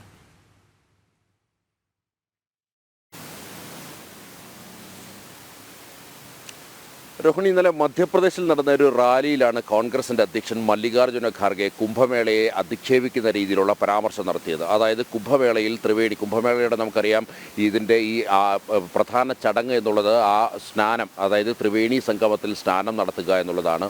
അങ്ങനെ ഈ ഗംഗാനദിയിൽ സ്നാനം നടത്തിയാൽ പട്ടിണി മാറുമോ എന്നുള്ള ചോദ്യമാണ് ഈ ഖാർഗെ ഈ ഇന്നലെ നടന്ന റാലിയിൽ ഉയർത്തിയത്. മാത്രമല്ല, ഇവിടെ കുട്ടികളടക്കം അവർക്ക് വിദ്യാഭ്യാസം ലഭിക്കുന്നില്ല, അവർ പട്ടിണി മരണങ്ങളിലേക്ക് നീങ്ങുന്നു, തൊഴിൽ ലഭിക്കാത്തവർ ധാരാളമുണ്ട്, അവർക്ക് തൊഴിലുള്ളവർക്ക് അവർക്ക് വേതനം ലഭിക്കുന്നില്ല. ഇതിനെല്ലാം പരിഹാരമാകുമോ കുംഭമേള കൊണ്ട് എന്നുള്ള ചോദ്യമായിരുന്നു മല്ലികാർജുന ഖാർഗെ ഉയർത്തിയത്. അതേസമയം വലിയ പ്രതിഷേധങ്ങളാണ് മല്ലികാർജുന ഖാർഗെക്കെതിരെ ഉയരുന്നത്. അതായത് രാഹുൽ ഗാന്ധി നൽകിയ തിരക്കഥ പ്രകാരമാണ് ഈ ഇത്തരം പരാമർശങ്ങൾ ഖാർഗെയുടെ ഭാഗത്തുനിന്നും ഉണ്ടായത് എന്നുള്ള ഒരു വിമർശനമാണ് BJP അടക്കം ഉയർത്തുന്നത്. പ്രത്യേകിച്ച് ഇത് ആദ്യമായിട്ടല്ല ഈ സനാതന ധർമ്മത്തെയും ഹൈന്ദവ സംസ്കാരങ്ങളെയും ആചാരങ്ങളെയും ഒക്കെ തന്നെ കോൺഗ്രസ് അധിക്ഷേപിക്കാൻ ശ്രമിക്കുന്നത്. ഇത് കേവലം പെട്ടെന്നുണ്ടായ പ്രകോപനത്തിൻ്റെ ഭാഗമല്ല. നിരന്തരം ഇത്തരത്തിൽ ഈ സനാതന ധർമ്മത്തെ അധിക്ഷേപിക്കുന്ന രീതിയിലുള്ള വാക്കുകൾ കോൺഗ്രസ് നേതാക്കളുടെ ഭാഗത്തുനിന്നും ഉണ്ടാകുന്നു. കോൺഗ്രസ് മുസ്ലിം ലീഗായി അധപ്പതിക്കുന്നു, അല്ലെങ്കിൽ മുസ്ലിം ലീഗായി പരിവർത്തനം നടത്തിയിരിക്കുന്നു എന്നുള്ളതാണ് അമിത് മാളവ്യ BJPയുടെ IT സെൽ മേധാവി ഇന്നലെ ആരോപിച്ചത്. മാത്രമല്ല, ഈ കുംഭമേള പോലുള്ള ഹൈന്ദവ ആചാരങ്ങളെപ്പറ്റി ഇത്തരം അധിക്ഷേപങ്ങൾ നടത്തുന്ന ഖാർഗെയ്ക്ക് എന്തുകൊണ്ട് ചെയ്തുകൊണ്ട് മറ്റു മതങ്ങളെ പറ്റി പറയുവാനുള്ള അല്ലെങ്കിൽ മറ്റു മതങ്ങളുടെ ആചാരവിശ്വാസങ്ങളെ സംബന്ധിച്ച് ചോദ്യം ചെയ്യുവാനോ അത് പറയുവാനോ അല്ലെങ്കിൽ പ്രസംഗത്തിൽ അത് പരാമർശിക്കുവാനോ അദ്ദേഹത്തിന് ധൈര്യമുണ്ടാകാത്തത് എന്തുകൊണ്ടാണ് എന്നുള്ള ചോദ്യവും BJP ഉയർത്തുന്നു. ഹൈന്ദവ സംഘടനകളും വലിയ പ്രതിഷേധമാണ് ഉയർത്തുന്നത്. ഇത് പ്രത്യക്ഷ സമരത്തിലേക്ക് നീങ്ങാനുള്ള സാധ്യതകൾ കൂടുതലാണ്. പ്രത്യേകിച്ച് ഈ 144 വർഷങ്ങൾക്ക് ശേഷം നടക്കുന്ന മഹാകുംഭമേള ലോകമെമ്പാടുമുള്ള രാജ്യങ്ങൾ, ലോകരാഷ്ട്രങ്ങളൊക്കെ തന്നെ ഭാരതത്തിലേക്ക് ഈ കുംഭമേളയിലേക്ക് ഉറ്റുനോക്കിക്കൊണ്ടിരിക്കുന്നു. ലോകത്തിൻ്റെ വിവിധ ഭാഗങ്ങളിൽ നിന്നായി, വിദേശ രാജ്യങ്ങളിൽ നിന്ന് പോലുമായി ഭാരതത്തിൻ്റെ സനാതന ധർമ്മത്തെ തിരിച്ചറിഞ്ഞുകൊണ്ട് സഞ്ചാരികളും വിശ്വാസികളുമൊക്കെയായി നിരവധി പേരെത്തുന്നു. ടിബറ്റൻ സന്യാസിമാരുടെ സാന്നിധ്യമുണ്ട്. അതേപോലെ തന്നെ നേരത്തെ സ്വാധു ആനന്ദവനം സൂചിപ്പിച്ച പോലെ ഭാരതത്തിലെ എല്ലാ പരമ്പരകളിലും പെട്ട സന്യാസിമാരുടെ സാന്നിധ്യമുണ്ട്, നാഗസന്യാസിമാരുണ്ട്. ഇങ്ങനെ വലിയ ഒരു മഹാ ഉത്സവമായി അവിടെ നടക്കുന്നു.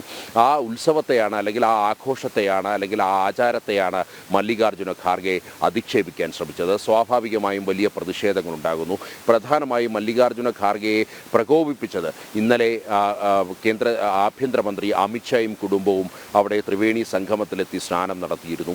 മാത്രമല്ല അതിനു മുമ്പ് ഉത്തർപ്രദേശ് മുഖ്യമന്ത്രി യോഗി ആദിത്യനാഥും അതേപോലെ തന്നെ ക്യാബിനറ്റിലെ മുഴുവൻ മന്ത്രിമാരും അവിടെ ഈ കുംഭമേള നഗരിയിലെത്തി ഈ ത്രിവേണി സംഗമത്തിൽ സ്നാനം ചെയ്തിരുന്നു. അങ്ങനെ BJP നേതാക്കൾ ഇങ്ങനെ നിരന്തരം സ്നാനം അല്ലെങ്കിൽ കുംഭമേളയിൽ എത്തി സ്നാനം നടത്തുന്നു. ഇതുകൊണ്ട് രാജ്യത്തിന് പ്രത്യേകിച്ച് യാതൊരുവിധ പ്രയോജനവുമില്ല എന്നുള്ളത് തന്നെയാണ് ഖാർഗെ ആരോപിക്കുന്നത്. ഏതായാലും വലിയ പ്രതിഷേധങ്ങൾ ഉയരുമെന്നുള്ള കാര്യത്തിൽ തർക്കമില്ല. ഈ കുംഭമേള സംബന്ധിച്ച് പരിശോധിക്കുമ്പോൾ നമുക്കറിയാം ഏതാണ്ട് 6400 കോടി രൂപയുടെ ബഡ്ജറ്റ് ഇതിലേക്ക് വെച്ചെങ്കിലും ഏതാണ്ട് ലക്ഷക്കണക്കിന് കോടി രൂപയാണ് അവിടെ നിന്നും ജനങ്ങളിലേക്ക്, സാധാരണക്കാരിലേക്ക് എത്തുന്നത്. സ്വാഭാവികമായും ജനങ്ങൾക്ക് ഇതുമായി ബന്ധപ്പെട്ട് അല്ലെങ്കിൽ സാധാരണക്കാർക്ക് യാതൊരുവിധ ഗുണവുമില്ല എന്നുള്ളത് പ്രയാഗ്രാജിലെത്തി പരിശോധിക്കേണ്ട ഒരു വസ്തുതയാണെന്നിരിക്കെ ഇത്തരം കാര്യങ്ങളൊന്നും തന്നെ മനസ്സിലാക്കാതെ കേവലം രാഷ്ട്രീയ വൈര്യത്തിൻ്റെ പേരിലാണ് ഇത്തരം ആരോപണങ്ങൾ അല്ലെങ്കിൽ കുംഭമേളയെയും അതേപോലെ തന്നെ ഭാരതത്തിൻ്റെ പാരമ്പര്യത്തെയും ആചാരങ്ങളെയും ഒക്കെ തന്നെ സംബന്ധിച്ചിട്ടുള്ള അധിക്ഷേപ വർഷങ്ങൾ മല്ലികാർജുന ഖാർഗെയുടെ ഭാഗത്തുനിന്നും ഉണ്ടായി എന്നുള്ളതാണ് ഹൈന്ദവ സംഘടനകൾ ചൂണ്ടിക്കാണിക്കുന്നത്. മല്ലികാർജുന ഖാർഗെ മാപ്പ് പറയണമെന്നുള്ള ആവശ്യവും ഇതിനോടകം തന്നെ ഉയർന്നു കഴിഞ്ഞു. ഏതായാലും പ്രത്യക്ഷ സമരത്തിലേക്ക് നീങ്ങുമെന്നുള്ള കാര്യത്തിൽ തർക്കമില്ല. അതായത് ഹൈന്ദവ സംഘടനകളടക്കം തെരുവിലിറങ്ങി പ്രതിഷേധിക്കുമെന്നുള്ള കാര്യം തർക്കമില്ല. മാത്രമല്ല ഇതിനോടകം തന്നെ BJPയുടെ IT സെൽ മേധാവിയും അതേപോലെ തന്നെ മറ്റു മുതിർന്ന നേതാക്കളുടെ ഭാഗത്തുനിന്നും പ്രതികരണങ്ങൾ ഉണ്ടായി കഴിഞ്ഞു. ഇനി കൂടുതൽ നേതാക്കളും ഇത് സംബന്ധിച്ചിട്ടുള്ള പ്രതികരണങ്ങൾ നടത്തുമെന്നുള്ള കാര്യത്തിൽ തർക്കമില്ല. നന്ദഗോപനാണ് വിവരങ്ങൾ നൽകിയത്. ഗംഗാതീരത്തെ മഹാകുംഭമേള ലോകത്തിലെ ഏറ്റവും വലിയ മനുഷ്യ കൂട്ടായ്മയാണ്. മണിക്കൂറിൽ 28,000 കിലോമീറ്റർ വേഗത്തിൽ ഭ്രമണം ചെയ്യുന്ന ഇന്റർനാഷണൽ സ്പേസ് സ്റ്റേഷനിലെ അത്യാധുനിക ക്യാമറ ഒപ്പിയെടുത്ത ഒരു ദൃശ്യത്തിലേക്കാണ് പോകുന്നത്. സ്പേസ് സ്റ്റേഷനിൽ നിന്ന് അമേരിക്കൻ ബഹിരാകാശ യാത്രികൻ ഡൊണാൾഡ് റോയ് പെന്നറ്റ് എക്സിൽ പങ്കുവച്ച ചിത്രമാണ് നമ്മളിപ്പോൾ കാണുന്നത്.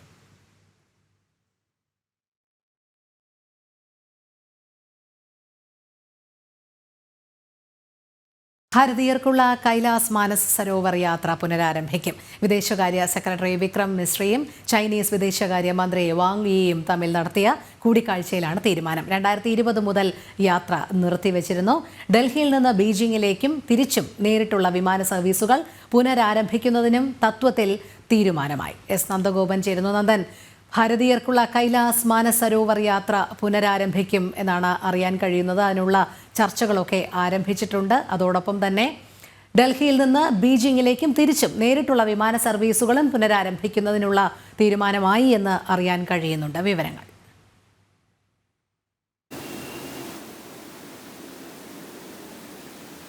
രോഹിണി, ഭാരതത്തെ സംബന്ധിച്ചിടത്തോളം വലിയ നയതന്ത്ര നേട്ടമാണ് കൈവരിച്ചിരിക്കുന്നത്. പ്രത്യേകിച്ച് 2020 മുതൽ നിർത്തിവെച്ചിരുന്ന കൈലാസ് മാനസരോവർ യാത്രയ്ക്കാണ് ഇപ്പോൾ ചൈന അനുമതി നൽകിയിരിക്കുന്നത്.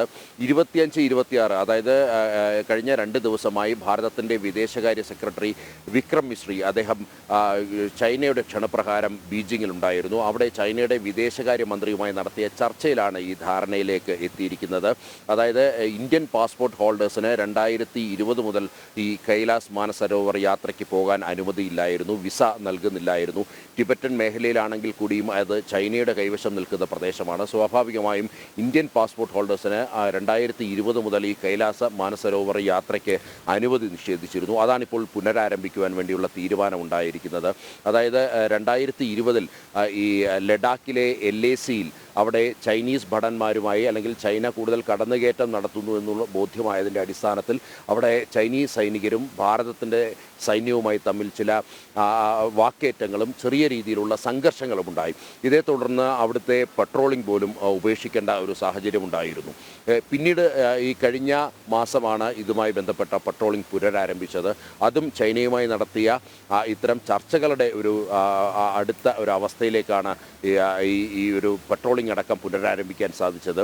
വീണ്ടും ഈ ഭാരതവും ചൈനയും തമ്മിലുള്ള നയതന്ത്ര ബന്ധങ്ങൾ കൂടുതൽ മെച്ചപ്പെടുന്നു എന്നതിൻ്റെ സൂചനകൾ നൽകിക്കൊണ്ടാണ് ഇപ്പോൾ കൈലാസ മാനസരോവർ യാത്രയ്ക്ക് ചൈന അനുമതി നൽകിയിരിക്കുന്നത്.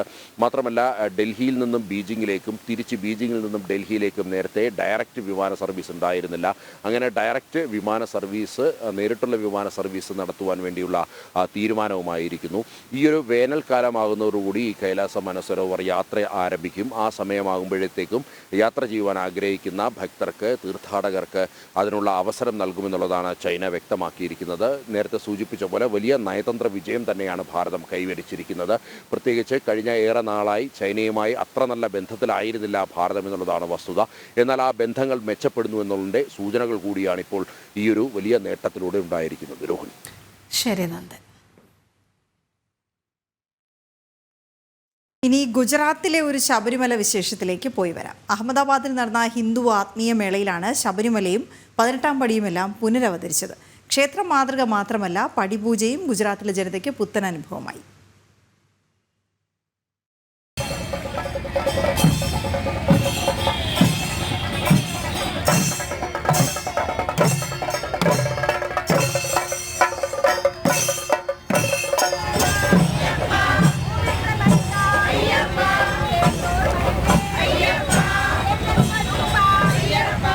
ഗുജറാത്തിലെ അഹമ്മദാബാദിൽ നടന്ന ഈ വർഷത്തെ ഹിന്ദു ആത്മീയ മേളയിലാണ് കേരളത്തിന്റെ സ്വന്തം ശബരിമല ക്ഷേത്രവും അന്തരീക്ഷവുമെല്ലാം പുനരവതരിച്ചത്. ഭക്തിസാന്ദ്രമായ അന്തരീക്ഷം സന്ദർശകരാൽ നിറഞ്ഞിരുന്നു. ഗുജറാത്തി ജനത വ്യത്യസ്തമായ ഒരു ദക്ഷിണേന്ത്യൻ തീർത്ഥാടന കേന്ദ്രത്തെ എങ്ങനെ സ്വീകരിക്കുന്നു എന്നതിന് ഉദാഹരണമായിരുന്നു ഈ ദിനങ്ങൾ. ശബരിമലയിലേതുപോലെ പടിപൂജയും ഇവിടെ ഭക്തിസാന്ദ്രമാക്കി.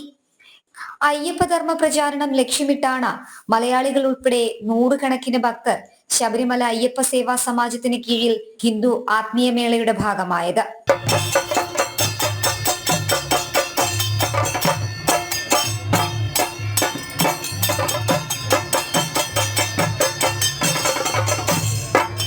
അയ്യപ്പ സേവാ സമാജം 4 വർഷം മുൻപ് ഗുജറാത്തിൽ നിന്ന് ശബരിമല ക്ഷേത്രത്തിലേക്ക് തീർത്ഥാടകരെ എത്തിച്ചിരുന്നു. ഇന്ന് തീർത്ഥയാത്രയ്ക്ക് ഭക്തരുടെ എണ്ണം 100 കടക്കുകയാണ്. 8 ഗുജറാത്തികൾ ഉൾപ്പെടെ 45 തീർത്ഥാടകർ ആദ്യമുണ്ടായിരുന്നു. കഴിഞ്ഞ സീസണിൽ 2024 സെപ്റ്റംബറിൽ 111 തീർത്ഥാടകർ ശബരിമല അയ്യപ്പ സേവാ സമാജത്തോടൊപ്പം ശബരിമലയിലെത്തി പടിചവിട്ടി. ജനം, ഗുജറാത്ത്. ബംഗ്ലാദേശി നുഴഞ്ഞുകയറ്റ കേസുകളിൽ പോലീസ് സംഘം ബംഗ്ലാദേശിലേക്ക്. ആർസ്ലായവരുടെ ക്രിമിനൽ പശ്ചാത്തലങ്ങൾ കണ്ടെത്താൻ പിടിയിലായവരുടെ ബംഗ്ലാദേശിലെ ഗ്രാമങ്ങളിലെത്തി വിവരങ്ങൾ ശേഖരിക്കാനാണ് തീരുമാനിച്ചിരിക്കുന്നത്. കിരൺ കുമാർ ചേരുന്ന വിവരങ്ങളുമായി. കിരൺ, എങ്ങോട്ടൊക്കെ ഇതിന്റെ അന്വേഷണം നീങ്ങാനാണ് പോകുന്നത്?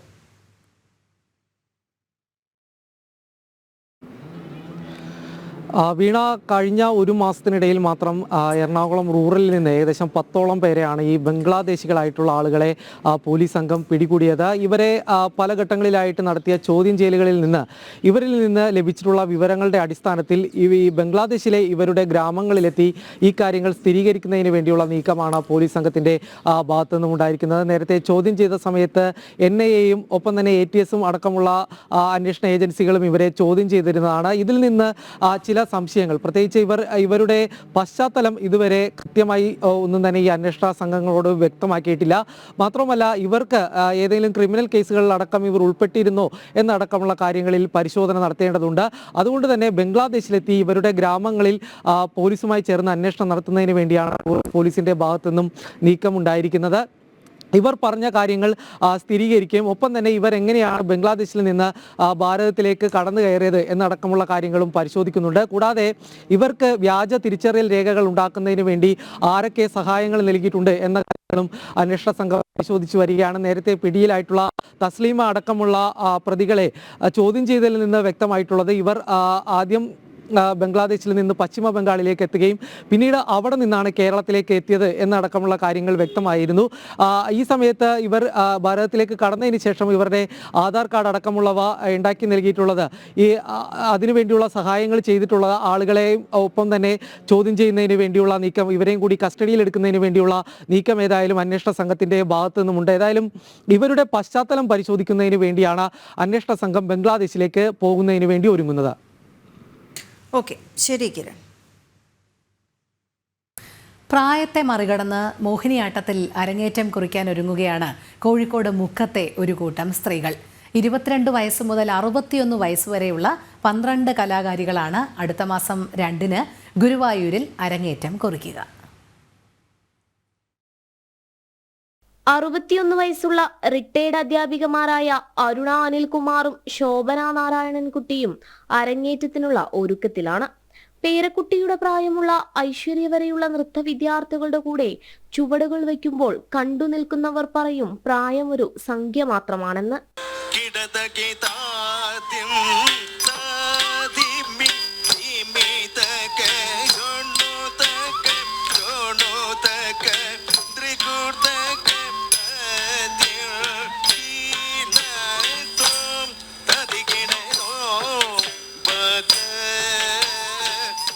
മുക്കം കല്ലുരുട്ടി സ്വദേശിനിയും നൃത്താധ്യാപകനുമായ രാജൻ കല്ലുരുട്ടിയുടെ ശിക്ഷണത്തിൽ 3 വർഷത്തോളം നീണ്ട പരിശീലനത്തിനൊടുവിലാണ് ഇവർ ഗുരുവായൂർ മേൽപ്പത്തൂർ ഓഡിറ്റോറിയത്തിൽ അരങ്ങേറ്റം കുറിക്കുന്നത്.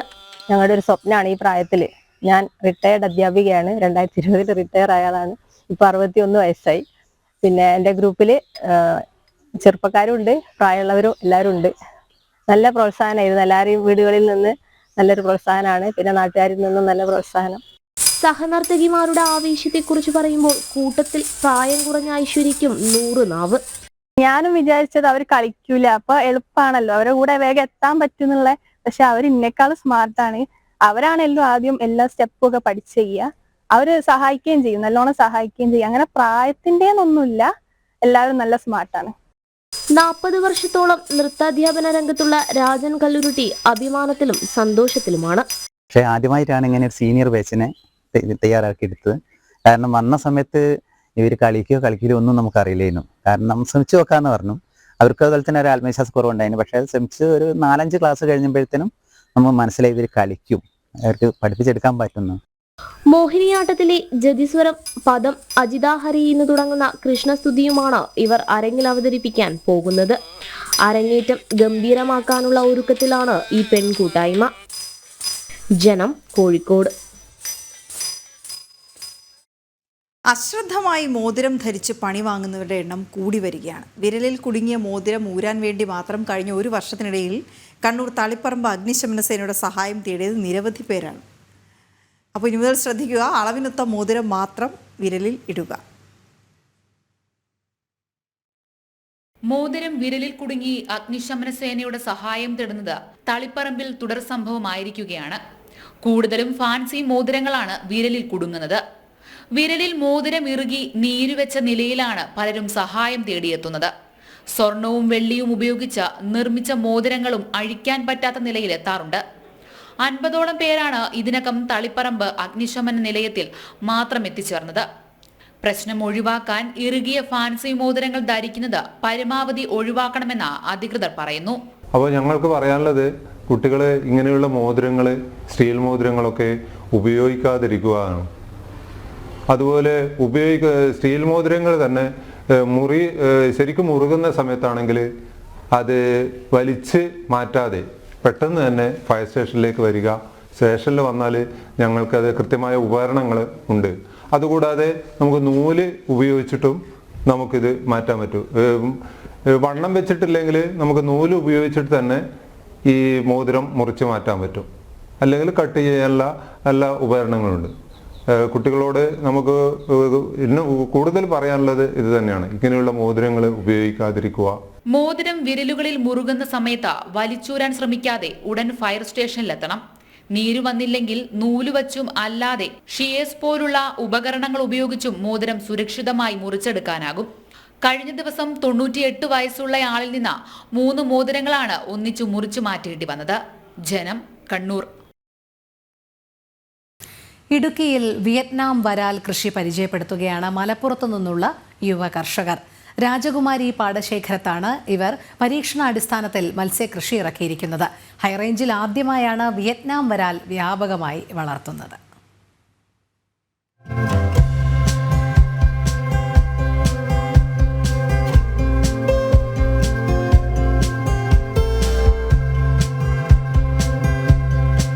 തണുപ്പൻ കാലാവസ്ഥയിൽ അതിവേഗം വളരുന്നവയാണ് വിയറ്റ്നാം വരാലുകൾ. 6 മാസം കൊണ്ട് ഒരു വരാൽ കുഞ്ഞ് 1 കിലോ വരെ തൂക്കം വയ്ക്കും. മലപ്പുറം പെരിന്തൽമണ്ണ സ്വദേശികളായ ജാഫർ കിഴക്കേതിൽ, സുനിൽദാസ് എന്നിവരാണ് രാജകുമാരിയിൽ സ്ഥലം പാട്ടത്തിനെടുത്ത് വരാൽ കുഞ്ഞുങ്ങളെ നിക്ഷേപിച്ചിരിക്കുന്നത്.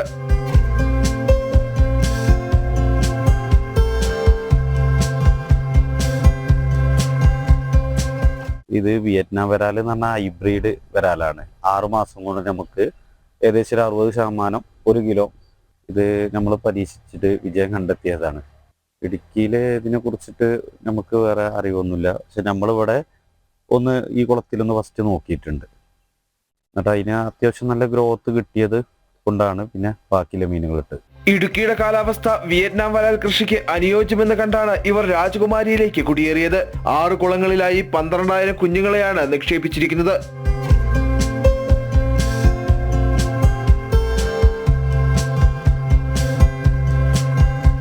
ഹൈദരാബാദിൽ നിന്നാണ് മത്സ്യക്കുഞ്ഞുങ്ങളെ എത്തിച്ചത്. കടുത്ത തണുപ്പിനെ അതിജീവിക്കുന്നവയ്ക്ക് പ്രതിരോധശേഷിയും കൂടുതലുണ്ടെന്നാണ് വിലയിരുത്തൽ. മത്സ്യകൃഷി വിജയകരമെന്ന് കണ്ടാൽ കൂടുതൽ സ്ഥലത്തേക്ക് കൃഷി വ്യാപിപ്പിക്കാനാണ് ഈ യുവ കർഷകരുടെ തീരുമാനം. കൃഷിയില്ലാതെ കിടക്കുന്ന പാടശേഖരങ്ങളിൽ താല്പര്യക്കാർക്ക് വേണ്ടുന്ന സഹായങ്ങളും ഇവർ ചെയ്തു നൽകും.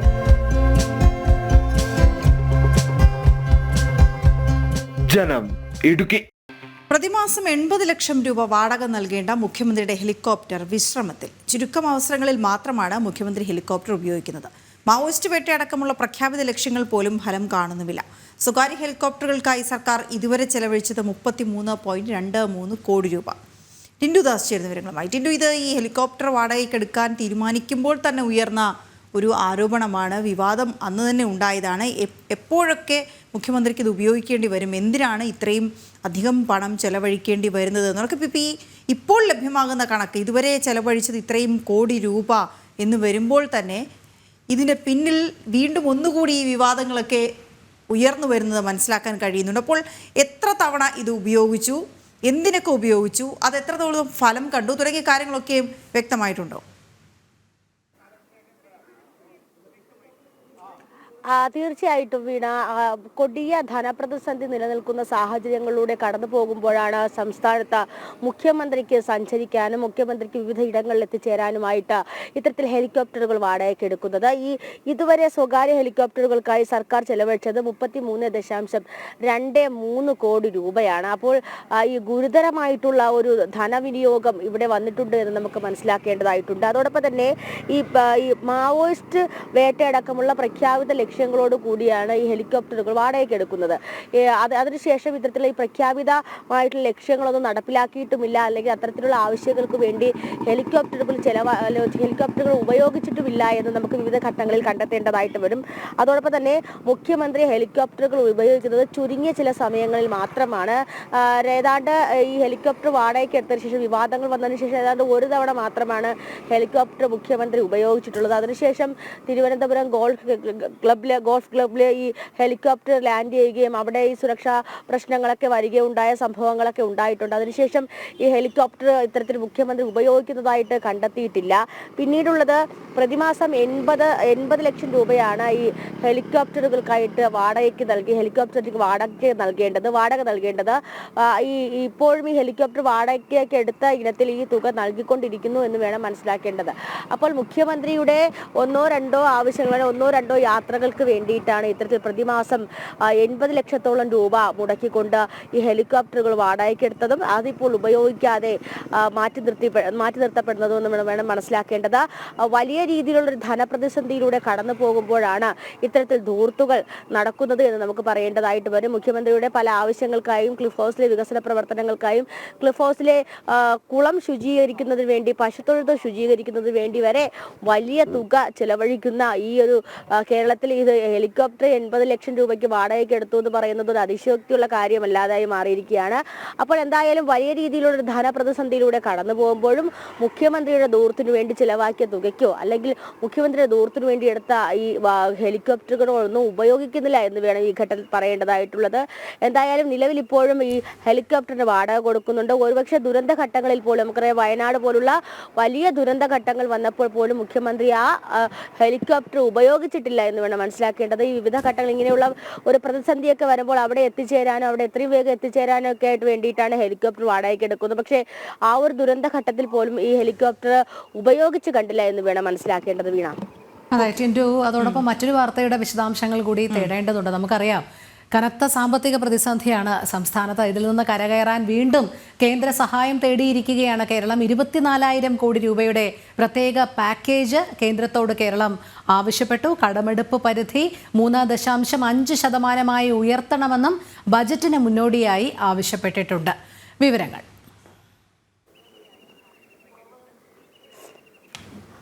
തീർച്ചയായിട്ടും രോഹിണി, ഈ ഫെബ്രുവരി 1-ാം തീയതിയാണ് കേന്ദ്ര ബജറ്റ് വരുന്നത്. അപ്പോൾ ഈ കേന്ദ്ര ബജറ്റിന് മുന്നോടിയായിട്ട് തന്നെ വലിയ രീതിയിലുള്ള സഹായങ്ങളാണ് കേരളത്തിൽ നിന്നും പ്രതീക്ഷിക്കുന്നത്. ഏതാണ്ട് 24,000 കോടി രൂപയുടെ പ്രത്യേക പാക്കേജാണ് കേന്ദ്രത്തോട് കേരളം ആവശ്യപ്പെട്ടത്. കടമെടുപ്പ് പരിധി 3.5% ഉയർത്തണമെന്നും ബജറ്റിന് മുന്നോടിയായിട്ട് കേന്ദ്രത്തിനോട് ആവശ്യപ്പെട്ടിട്ടുണ്ട്.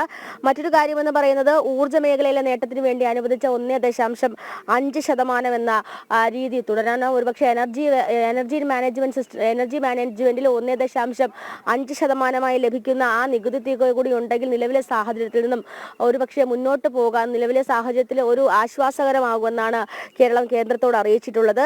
കൂടാതെ ഈ 24,000 കോടി രൂപയുടെ പ്രത്യേക വികസന പാക്കേജുകൾക്കും ആവശ്യപ്പെട്ടിട്ടുണ്ട്. VGF ഫണ്ടിനത്തിൽ തിരിച്ചടവില്ലാതെയുള്ള രീതിയിൽ 5,000 കോടി രൂപയുടെ സഹായം വിഴിഞ്ഞത്തിന്റെ പേരിലും ആവശ്യപ്പെട്ടിട്ടുണ്ട്. പിന്നീടുള്ളത് വയനാട് ദുരന്തവുമായി ബന്ധപ്പെട്ട് ചൂരൽമല, മുണ്ടക്കൈ തുടങ്ങിയ മേഖലകളിലെ പുനരധിവാസവുമായി ബന്ധപ്പെട്ട് പ്രത്യേക പാക്കേജ് ലഭിക്കുമെന്നും നമുക്ക് മനസ്സിലാക്കാൻ സാധിക്കാം. 16-ാം ധനകാര്യ കമ്മീഷൻ കേരളത്തിൽ വന്ന സമയത്ത് ഏതാണ്ട് ഇതേ ആവശ്യങ്ങളൊക്കെ തന്നെയാണ് ഉന്നയിച്ചിട്ടുള്ളത്. പക്ഷേ അവിടെ ഏറ്റവും പ്രധാനപ്പെട്ട കാര്യം ആ സമയത്താണ് വയനാട് ദുരന്തത്തെ L3 ദുരന്തം കാറ്റഗറിയിലേക്ക് പെടുത്തുന്നത്. അതുകൊണ്ട് തന്നെ കേരളം ഇനി അഭിമുഖീകരിക്കാൻ പോകുന്നത് വലിയ രീതിയിലുള്ള കോൺഫ്ലിക്റ്റ് ആണ്. കാരണം നഗരവൽക്കരണവും അതോടൊപ്പം തന്നെ പ്രകൃതി ദുരന്തവും തമ്മിലുള്ള ഒരു കോൺഫ്ലിക്റ്റ് കേരളം ഇനി വരുന്ന അവസരങ്ങളിൽ ഒരുപക്ഷെ അനുഭവിക്കേണ്ടതായിട്ട് വരുന്നുണ്ട്. അപ്പോൾ ആ ഒരു സാഹചര്യത്തിൽ പ്രകൃതി ദുരന്തത്തെ ഒരുപക്ഷെ നേരിടാനും അതോടൊപ്പം തന്നെ ഈ ദുരന്തങ്ങളെ നേരിടാനൊക്കെ ആയിട്ടുള്ള ഒരു മുൻകരുതലുകൾ ആവശ്യമുണ്ട്. ആ മുൻകരുതലുകൾക്ക് വേണ്ടിയിട്ട് ഈ അധിക തുക പാക്കേജുകളായിട്ട് അനുവദിക്കണമെന്നും ആവശ്യപ്പെട്ടിട്ടുണ്ട്. അതിനവർ മുന്നിൽ കാണുന്ന കാര്യമെന്ന് ആന്ധ്രാപ്രദേശ് തുടങ്ങിയ മേഖലകളിലൊക്കെ ഇത്തരത്തിലുള്ള ദുരന്ത നിവാരണവുമായി ബന്ധപ്പെട്ട് അധികം തുക അനുവദിച്ചിട്ടുണ്ടെന്നൊരു ആവശ്യമാണ് മുന്നോട്ട് വെച്ചിട്ടുള്ളത്. അപ്പോൾ 16-ാം ധനകാര്യ കമ്മീഷനോടും ഇത്തരത്തിലുള്ള കാര്യം ആവശ്യപ്പെട്ടിട്ടുണ്ട്. അതുകൊണ്ട് തന്നെ വയനാടിന് കൂടുതൽ ഊന്നൽ നൽകണമെന്നും കേന്ദ്രത്തോട് ആവശ്യപ്പെട്ടിട്ടുണ്ട്.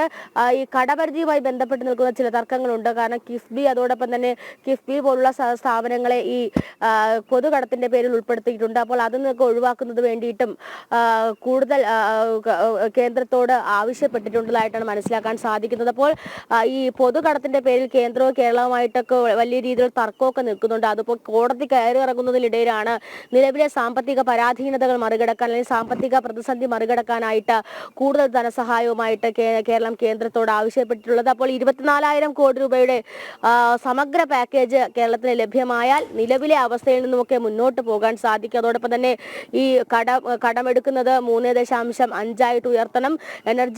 ഊർജ്ജ മേഖലയിലെ GST വരുമാനം 1.5% തന്നെ തുടരണം. അതൊക്കെയാണ് നിലവിലെ ആവശ്യം. അപ്പോൾ എന്തായാലും കേരളത്തെ സംബന്ധിച്ചിടത്തോളം ഈ ദുരന്തം മുന്നിൽ നിർത്തിക്കൊണ്ടൊരു വലിയ തുക ആവശ്യപ്പെടുക എന്ന് തന്നെയാണ് കേരളത്തിന് മുന്നിലുള്ള പ്രധാനപ്പെട്ട ഒരു മാർഗം എന്ന് പറയുന്നത്. രോഹിണി, ശരി, ടിൻറ്റു ദാസാണ് വിവരങ്ങൾ നൽകിയത്. കോഴിക്കോട് ബീച്ച് ആശുപത്രിയിലെ കാത്ത് ലാബിന്റെ പ്രവർത്തനം 9 മാസങ്ങൾക്ക് ശേഷം പുനരാരംഭിച്ചു. കാത്ത് ലാബിലേക്ക് ആവശ്യമായ സ്റ്റെന്റും അനുബന്ധ സാധനങ്ങളുടെയും വിതരണവും തുടങ്ങിയിട്ടുണ്ട്. നിലവിൽ വിതരണക്കാർക്ക് നൽകാനുള്ള കുടിശ്ശിക 1.25 കോടി രൂപയിൽ 50 ലക്ഷം ഇന്ന് നൽകും. ജനം TV വാർത്തയ്ക്കും BJP പ്രതിഷേധത്തിനും ഒടുവിലാണ് നടപടി. അനഘ ഹർഷൻ വിവരങ്ങളുമായി ചേരുന്നുണ്ട്. അനഘ, ഇത് നിരന്തരം ഇതുമായി ബന്ധപ്പെട്ടുള്ളൊരു പോരാട്ട പാതയിൽ തന്നെയായിരുന്നു എന്ന് പറയാം. BJP ഒപ്പം വാർത്ത നിരന്തരം നൽകുകയും ചെയ്തിരുന്നു. ജനം TV ഏതായാലും ഇപ്പോൾ കുറച്ചൊരു ആശ്വാസം എന്ന് പറയാം. കാരണം കുറച്ച് കുടിശ്ശിക നൽകുന്നു. അതേസമയം 9 മാസങ്ങൾക്ക് ശേഷം കാത്ത് ലാബ് പുനരാരംഭിക്കുന്ന പ്രവർത്തനം എന്ന് പറയുന്നതും വലിയ ആശ്വാസകരമാണ്. വിവരങ്ങൾ എന്താണ്?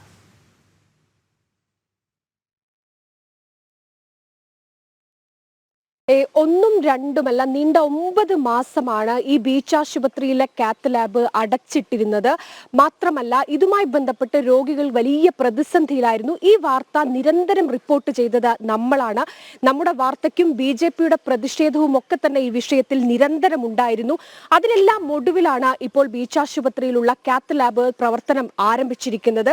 ഈ കാത്ത് ലാബിലെ പ്രവർത്തനം ഇല്ലാത്തത് മൂലം കഴിഞ്ഞ ദിവസം ഈ അത്തോളി സ്വദേശിയായിട്ടുള്ള ഒരു രാജൻ ആശുപത്രിയിൽ കാലുവേദനയുമായി ബന്ധപ്പെട്ട ചികിത്സ തേടിയിരുന്നു. ഈ സമയം ഹൃദയസ്തംഭനം ഉണ്ടാകുന്ന ഒരു സാഹചര്യം പോലും ഉണ്ടായി. എന്നാൽ ആശുപത്രിയിൽ കാത്ത് ലാബ് പ്രവർത്തനരഹിതമായതുകൊണ്ട് തന്നെ രാജൻ മരിക്കുന്ന ഒരു അവസ്ഥ പോലും ഈ ആശുപത്രിയിൽ കഴിഞ്ഞ ദിവസങ്ങളിലൊക്കെ തന്നെ ഉണ്ടായിരുന്നു. അതും നമ്മൾ തന്നെയാണ് ആദ്യം റിപ്പോർട്ട് ചെയ്തത്. ഇതിനൊക്കെ ഒടുവിലാണ് ഇപ്പോൾ കാത്ത് ലാബ് തുറന്ന് പ്രവർത്തനം ആരംഭിച്ചത്. അപ്പോഴും നമുക്ക് പൂർണ്ണമായ ഒരു ആശ്വാസം എന്ന് പറയാൻ സാധിക്കില്ല. കാരണം ആശുപത്രിയിൽ സ്റ്റണ്ടും മറ്റുമൊക്കെ വിതരണം ചെയ്ത വിതരണക്കാർക്ക് 1.5 കോടി രൂപയാണ് ആശുപത്രി നൽകാനുള്ളത്. ഇതിൽ 50 ലക്ഷം രൂപ ഉടൻ, അതായത് ഇന്ന് തന്നെ നൽകുമെന്നാണ് ആശുപത്രി അധികൃതർ അറിയിച്ചിരിക്കുന്നത്. ഇതിന്റെ അടിസ്ഥാനത്തിലാണ് ഈ വിതരണക്കാർ സ്റ്റണ്ട് വിതരണം അടക്കമുള്ളവ ആശുപത്രിയിലേക്ക് തുടർന്നും നൽകാൻ തയ്യാറാണ് എന്ന് അറിയിച്ചിരിക്കുന്നത്. അപ്പോഴും അവർ ഈ ആരോഗ്യ വിഭാഗത്തോടും ആരോഗ്യ അധികൃതരോടും പറഞ്ഞൊരു കാര്യമുണ്ട്. തങ്ങളെ ഇത്തരത്തിൽ ബാക്കി തുകയ്ക്കായി തങ്ങൾ ഈ ആശുപത്രിക്ക് വരാന്തയിൽ സമരം ഇരുത്തേണ്ട ഒരു സ്ഥിതിയിലേക്ക് തങ്ങളെ എത്തിക്കരുത് എന്നാണ് ഈ മരുന്ന് വിതരണക്കാർ പറയാനുള്ളത്. അങ്ങനെ ഒരു സാഹചര്യം ഇനി ഉണ്ടായാൽ, അതായത് ഇന്ന് കൃത്യമായി 50 ലക്ഷം നൽകുകയും ബാക്കി തുകയ്ക്ക് കൃത്യമായ ഒരു കാലാവധി പറഞ്ഞിട്ടുണ്ട്, അത് നൽകുകയും ചെയ്തിട്ടില്ലെങ്കിൽ വീണ്ടും ആശുപത്രിയിലെ കാത്ത് ലാബിന് പൂട്ടിടേണ്ട ഒരു അവസ്ഥ വരും. അത് വലിയ രീതിയിൽ രോഗികളെ ബാധിക്കും.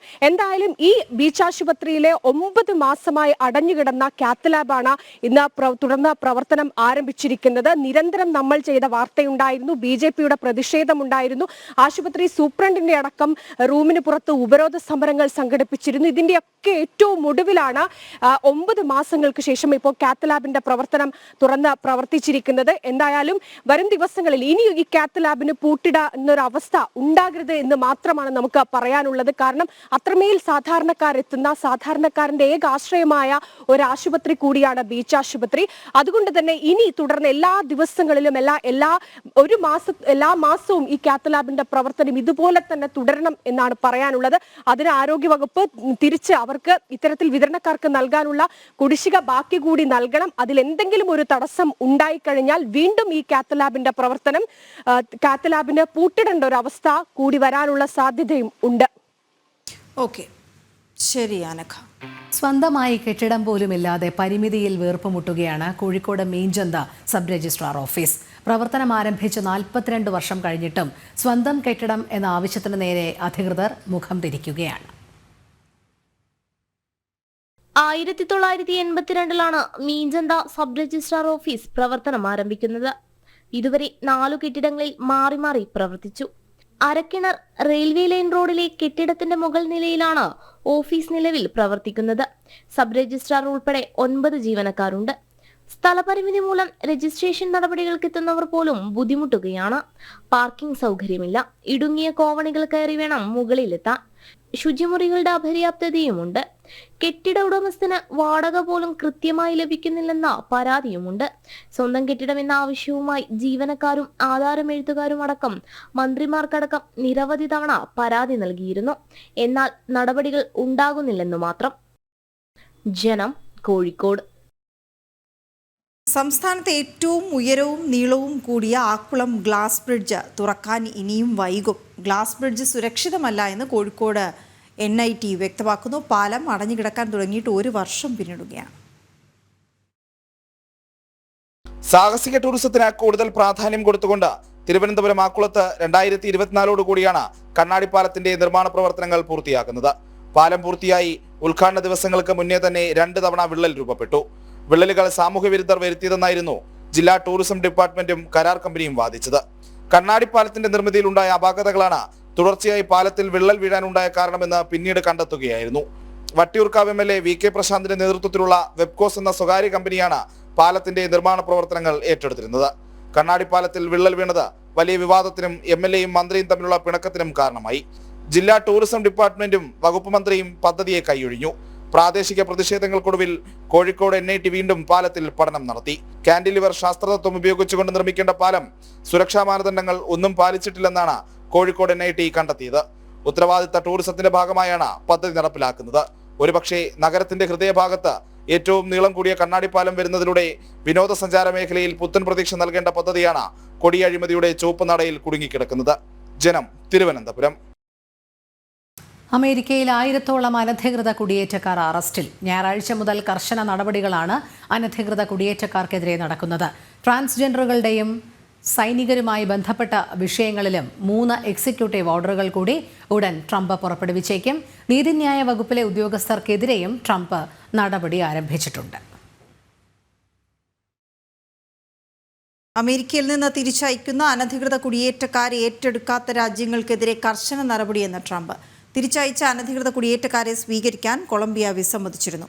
നികുതി ചുമത്തും എന്നത് ഉൾപ്പെടെയുള്ള സമ്മർദ്ദങ്ങൾക്ക് ശേഷമാണ് കൊളംബിയ പൗരന്മാരെ ഏറ്റെടുക്കാൻ തയ്യാറായത്. കൊളംബിയയിലേക്ക് മടക്കി അയച്ചവർ കൊലപാതകികളും മയക്കുമരുന്ന് വ്യാപാരികളുമാണെന്നും ഡൊണാൾഡ് ട്രംപ്.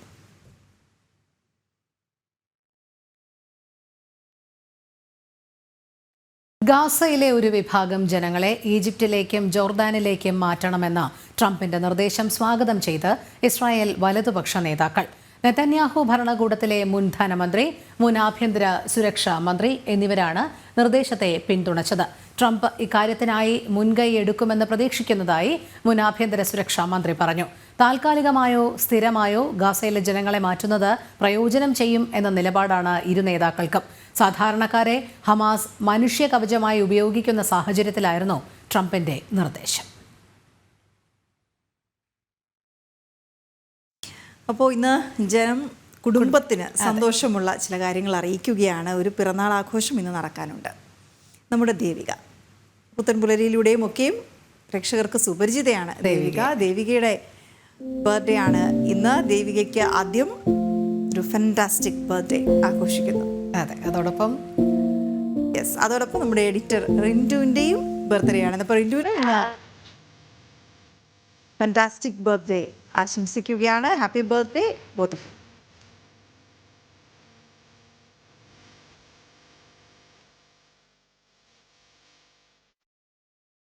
നമുക്കിന്ന് 2 ബർത്ത്ഡേ ഉണ്ട്. അതോടൊപ്പം ഒരു വിവാഹ വാർഷികം കൂടിയുണ്ട്. നമ്മുടെ വെബിലെ നിതിൻ്റെയാണ്. അതെ, നിതിൻ്റെയും ഗോപികയുടെയും ഇന്നലെയായിരുന്നു. പക്ഷേ കുഴപ്പമില്ല, നമുക്ക് ഇന്ന് എന്നുള്ളതൊന്നും വിഷയമല്ല. നമ്മൾ ഇന്ന് തന്നെ ആഘോഷിക്കും. ഇന്നൊരു ഗംഭീര ചിലവ് തന്നെയാണ് എല്ലാവരുടെയും വകയായി. ഇനിയും ഒരുപാട് കാലം വെഡിങ് ആനിവേഴ്സറി ആഘോഷിക്കാനുള്ള ഭാഗ്യം ഇരുവർക്കും ലഭിക്കട്ടെ.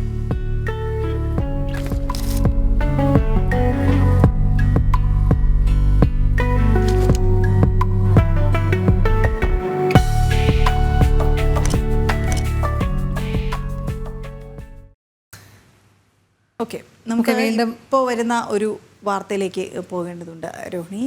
കോഴിക്കോട് താമരശ്ശേരിയിൽ നിന്നുള്ള വാർത്തയാണ്. അവിടെ ജീപ്പ് മറിഞ്ഞ് 6 പേർക്ക് പരിക്കേറ്റു എന്ന വാർത്തയാണ്. പുല്ലാഞ്ഞിമേട്ടിൽ നിയന്ത്രണം വിട്ട ജീപ്പ് ഡിവൈഡറിൽ ഇടിച്ച് താഴേക്ക് മറിയുകയായിരുന്നു. കൊണ്ടോട്ടി സ്വദേശിയായ അസീം, മലപ്പുറം സ്വദേശികളായ ഷാനിദ, നിയാസ്, ആദിൽ റമീസ്, കോഴിക്കോട് സ്വദേശി അമീൻ, നന്മണ്ട സ്വദേശി ഷാദിൽ എന്നിവർക്കാണ് പരിക്കേറ്റത്. ഇവരെ താമരശ്ശേരി താലൂക്ക് ആശുപത്രിയിൽ പ്രവേശിപ്പിച്ചിട്ടുണ്ട്. ഇന്നലെ രാത്രി 10 മണിയോടെയായിരുന്നു അപകടമുണ്ടായത്.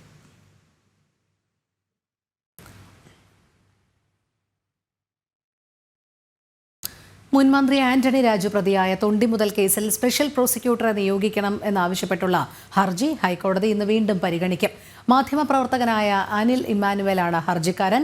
കേസിൽ ഹർജിക്കാരനായ മാധ്യമപ്രവർത്തകന് എന്താണ് ബന്ധമെന്ന് ഹൈക്കോടതി കഴിഞ്ഞ തവണ ചോദ്യം ഉന്നയിച്ചിരുന്നു. കേസിൽ എന്ത് പൊതു താൽപര്യം എന്നായിരുന്നു ഹൈക്കോടതിയുടെ ചോദ്യം. ലഹരി മരുന്ന് കേസിലെ പ്രതിയെ രക്ഷിക്കാൻ അഭിഭാഷകനായിരുന്ന ആന്റണി രാജു തൊണ്ടിമുതലിൽ കൃത്രിമം കാണിച്ചെന്നാണ് കേസ്.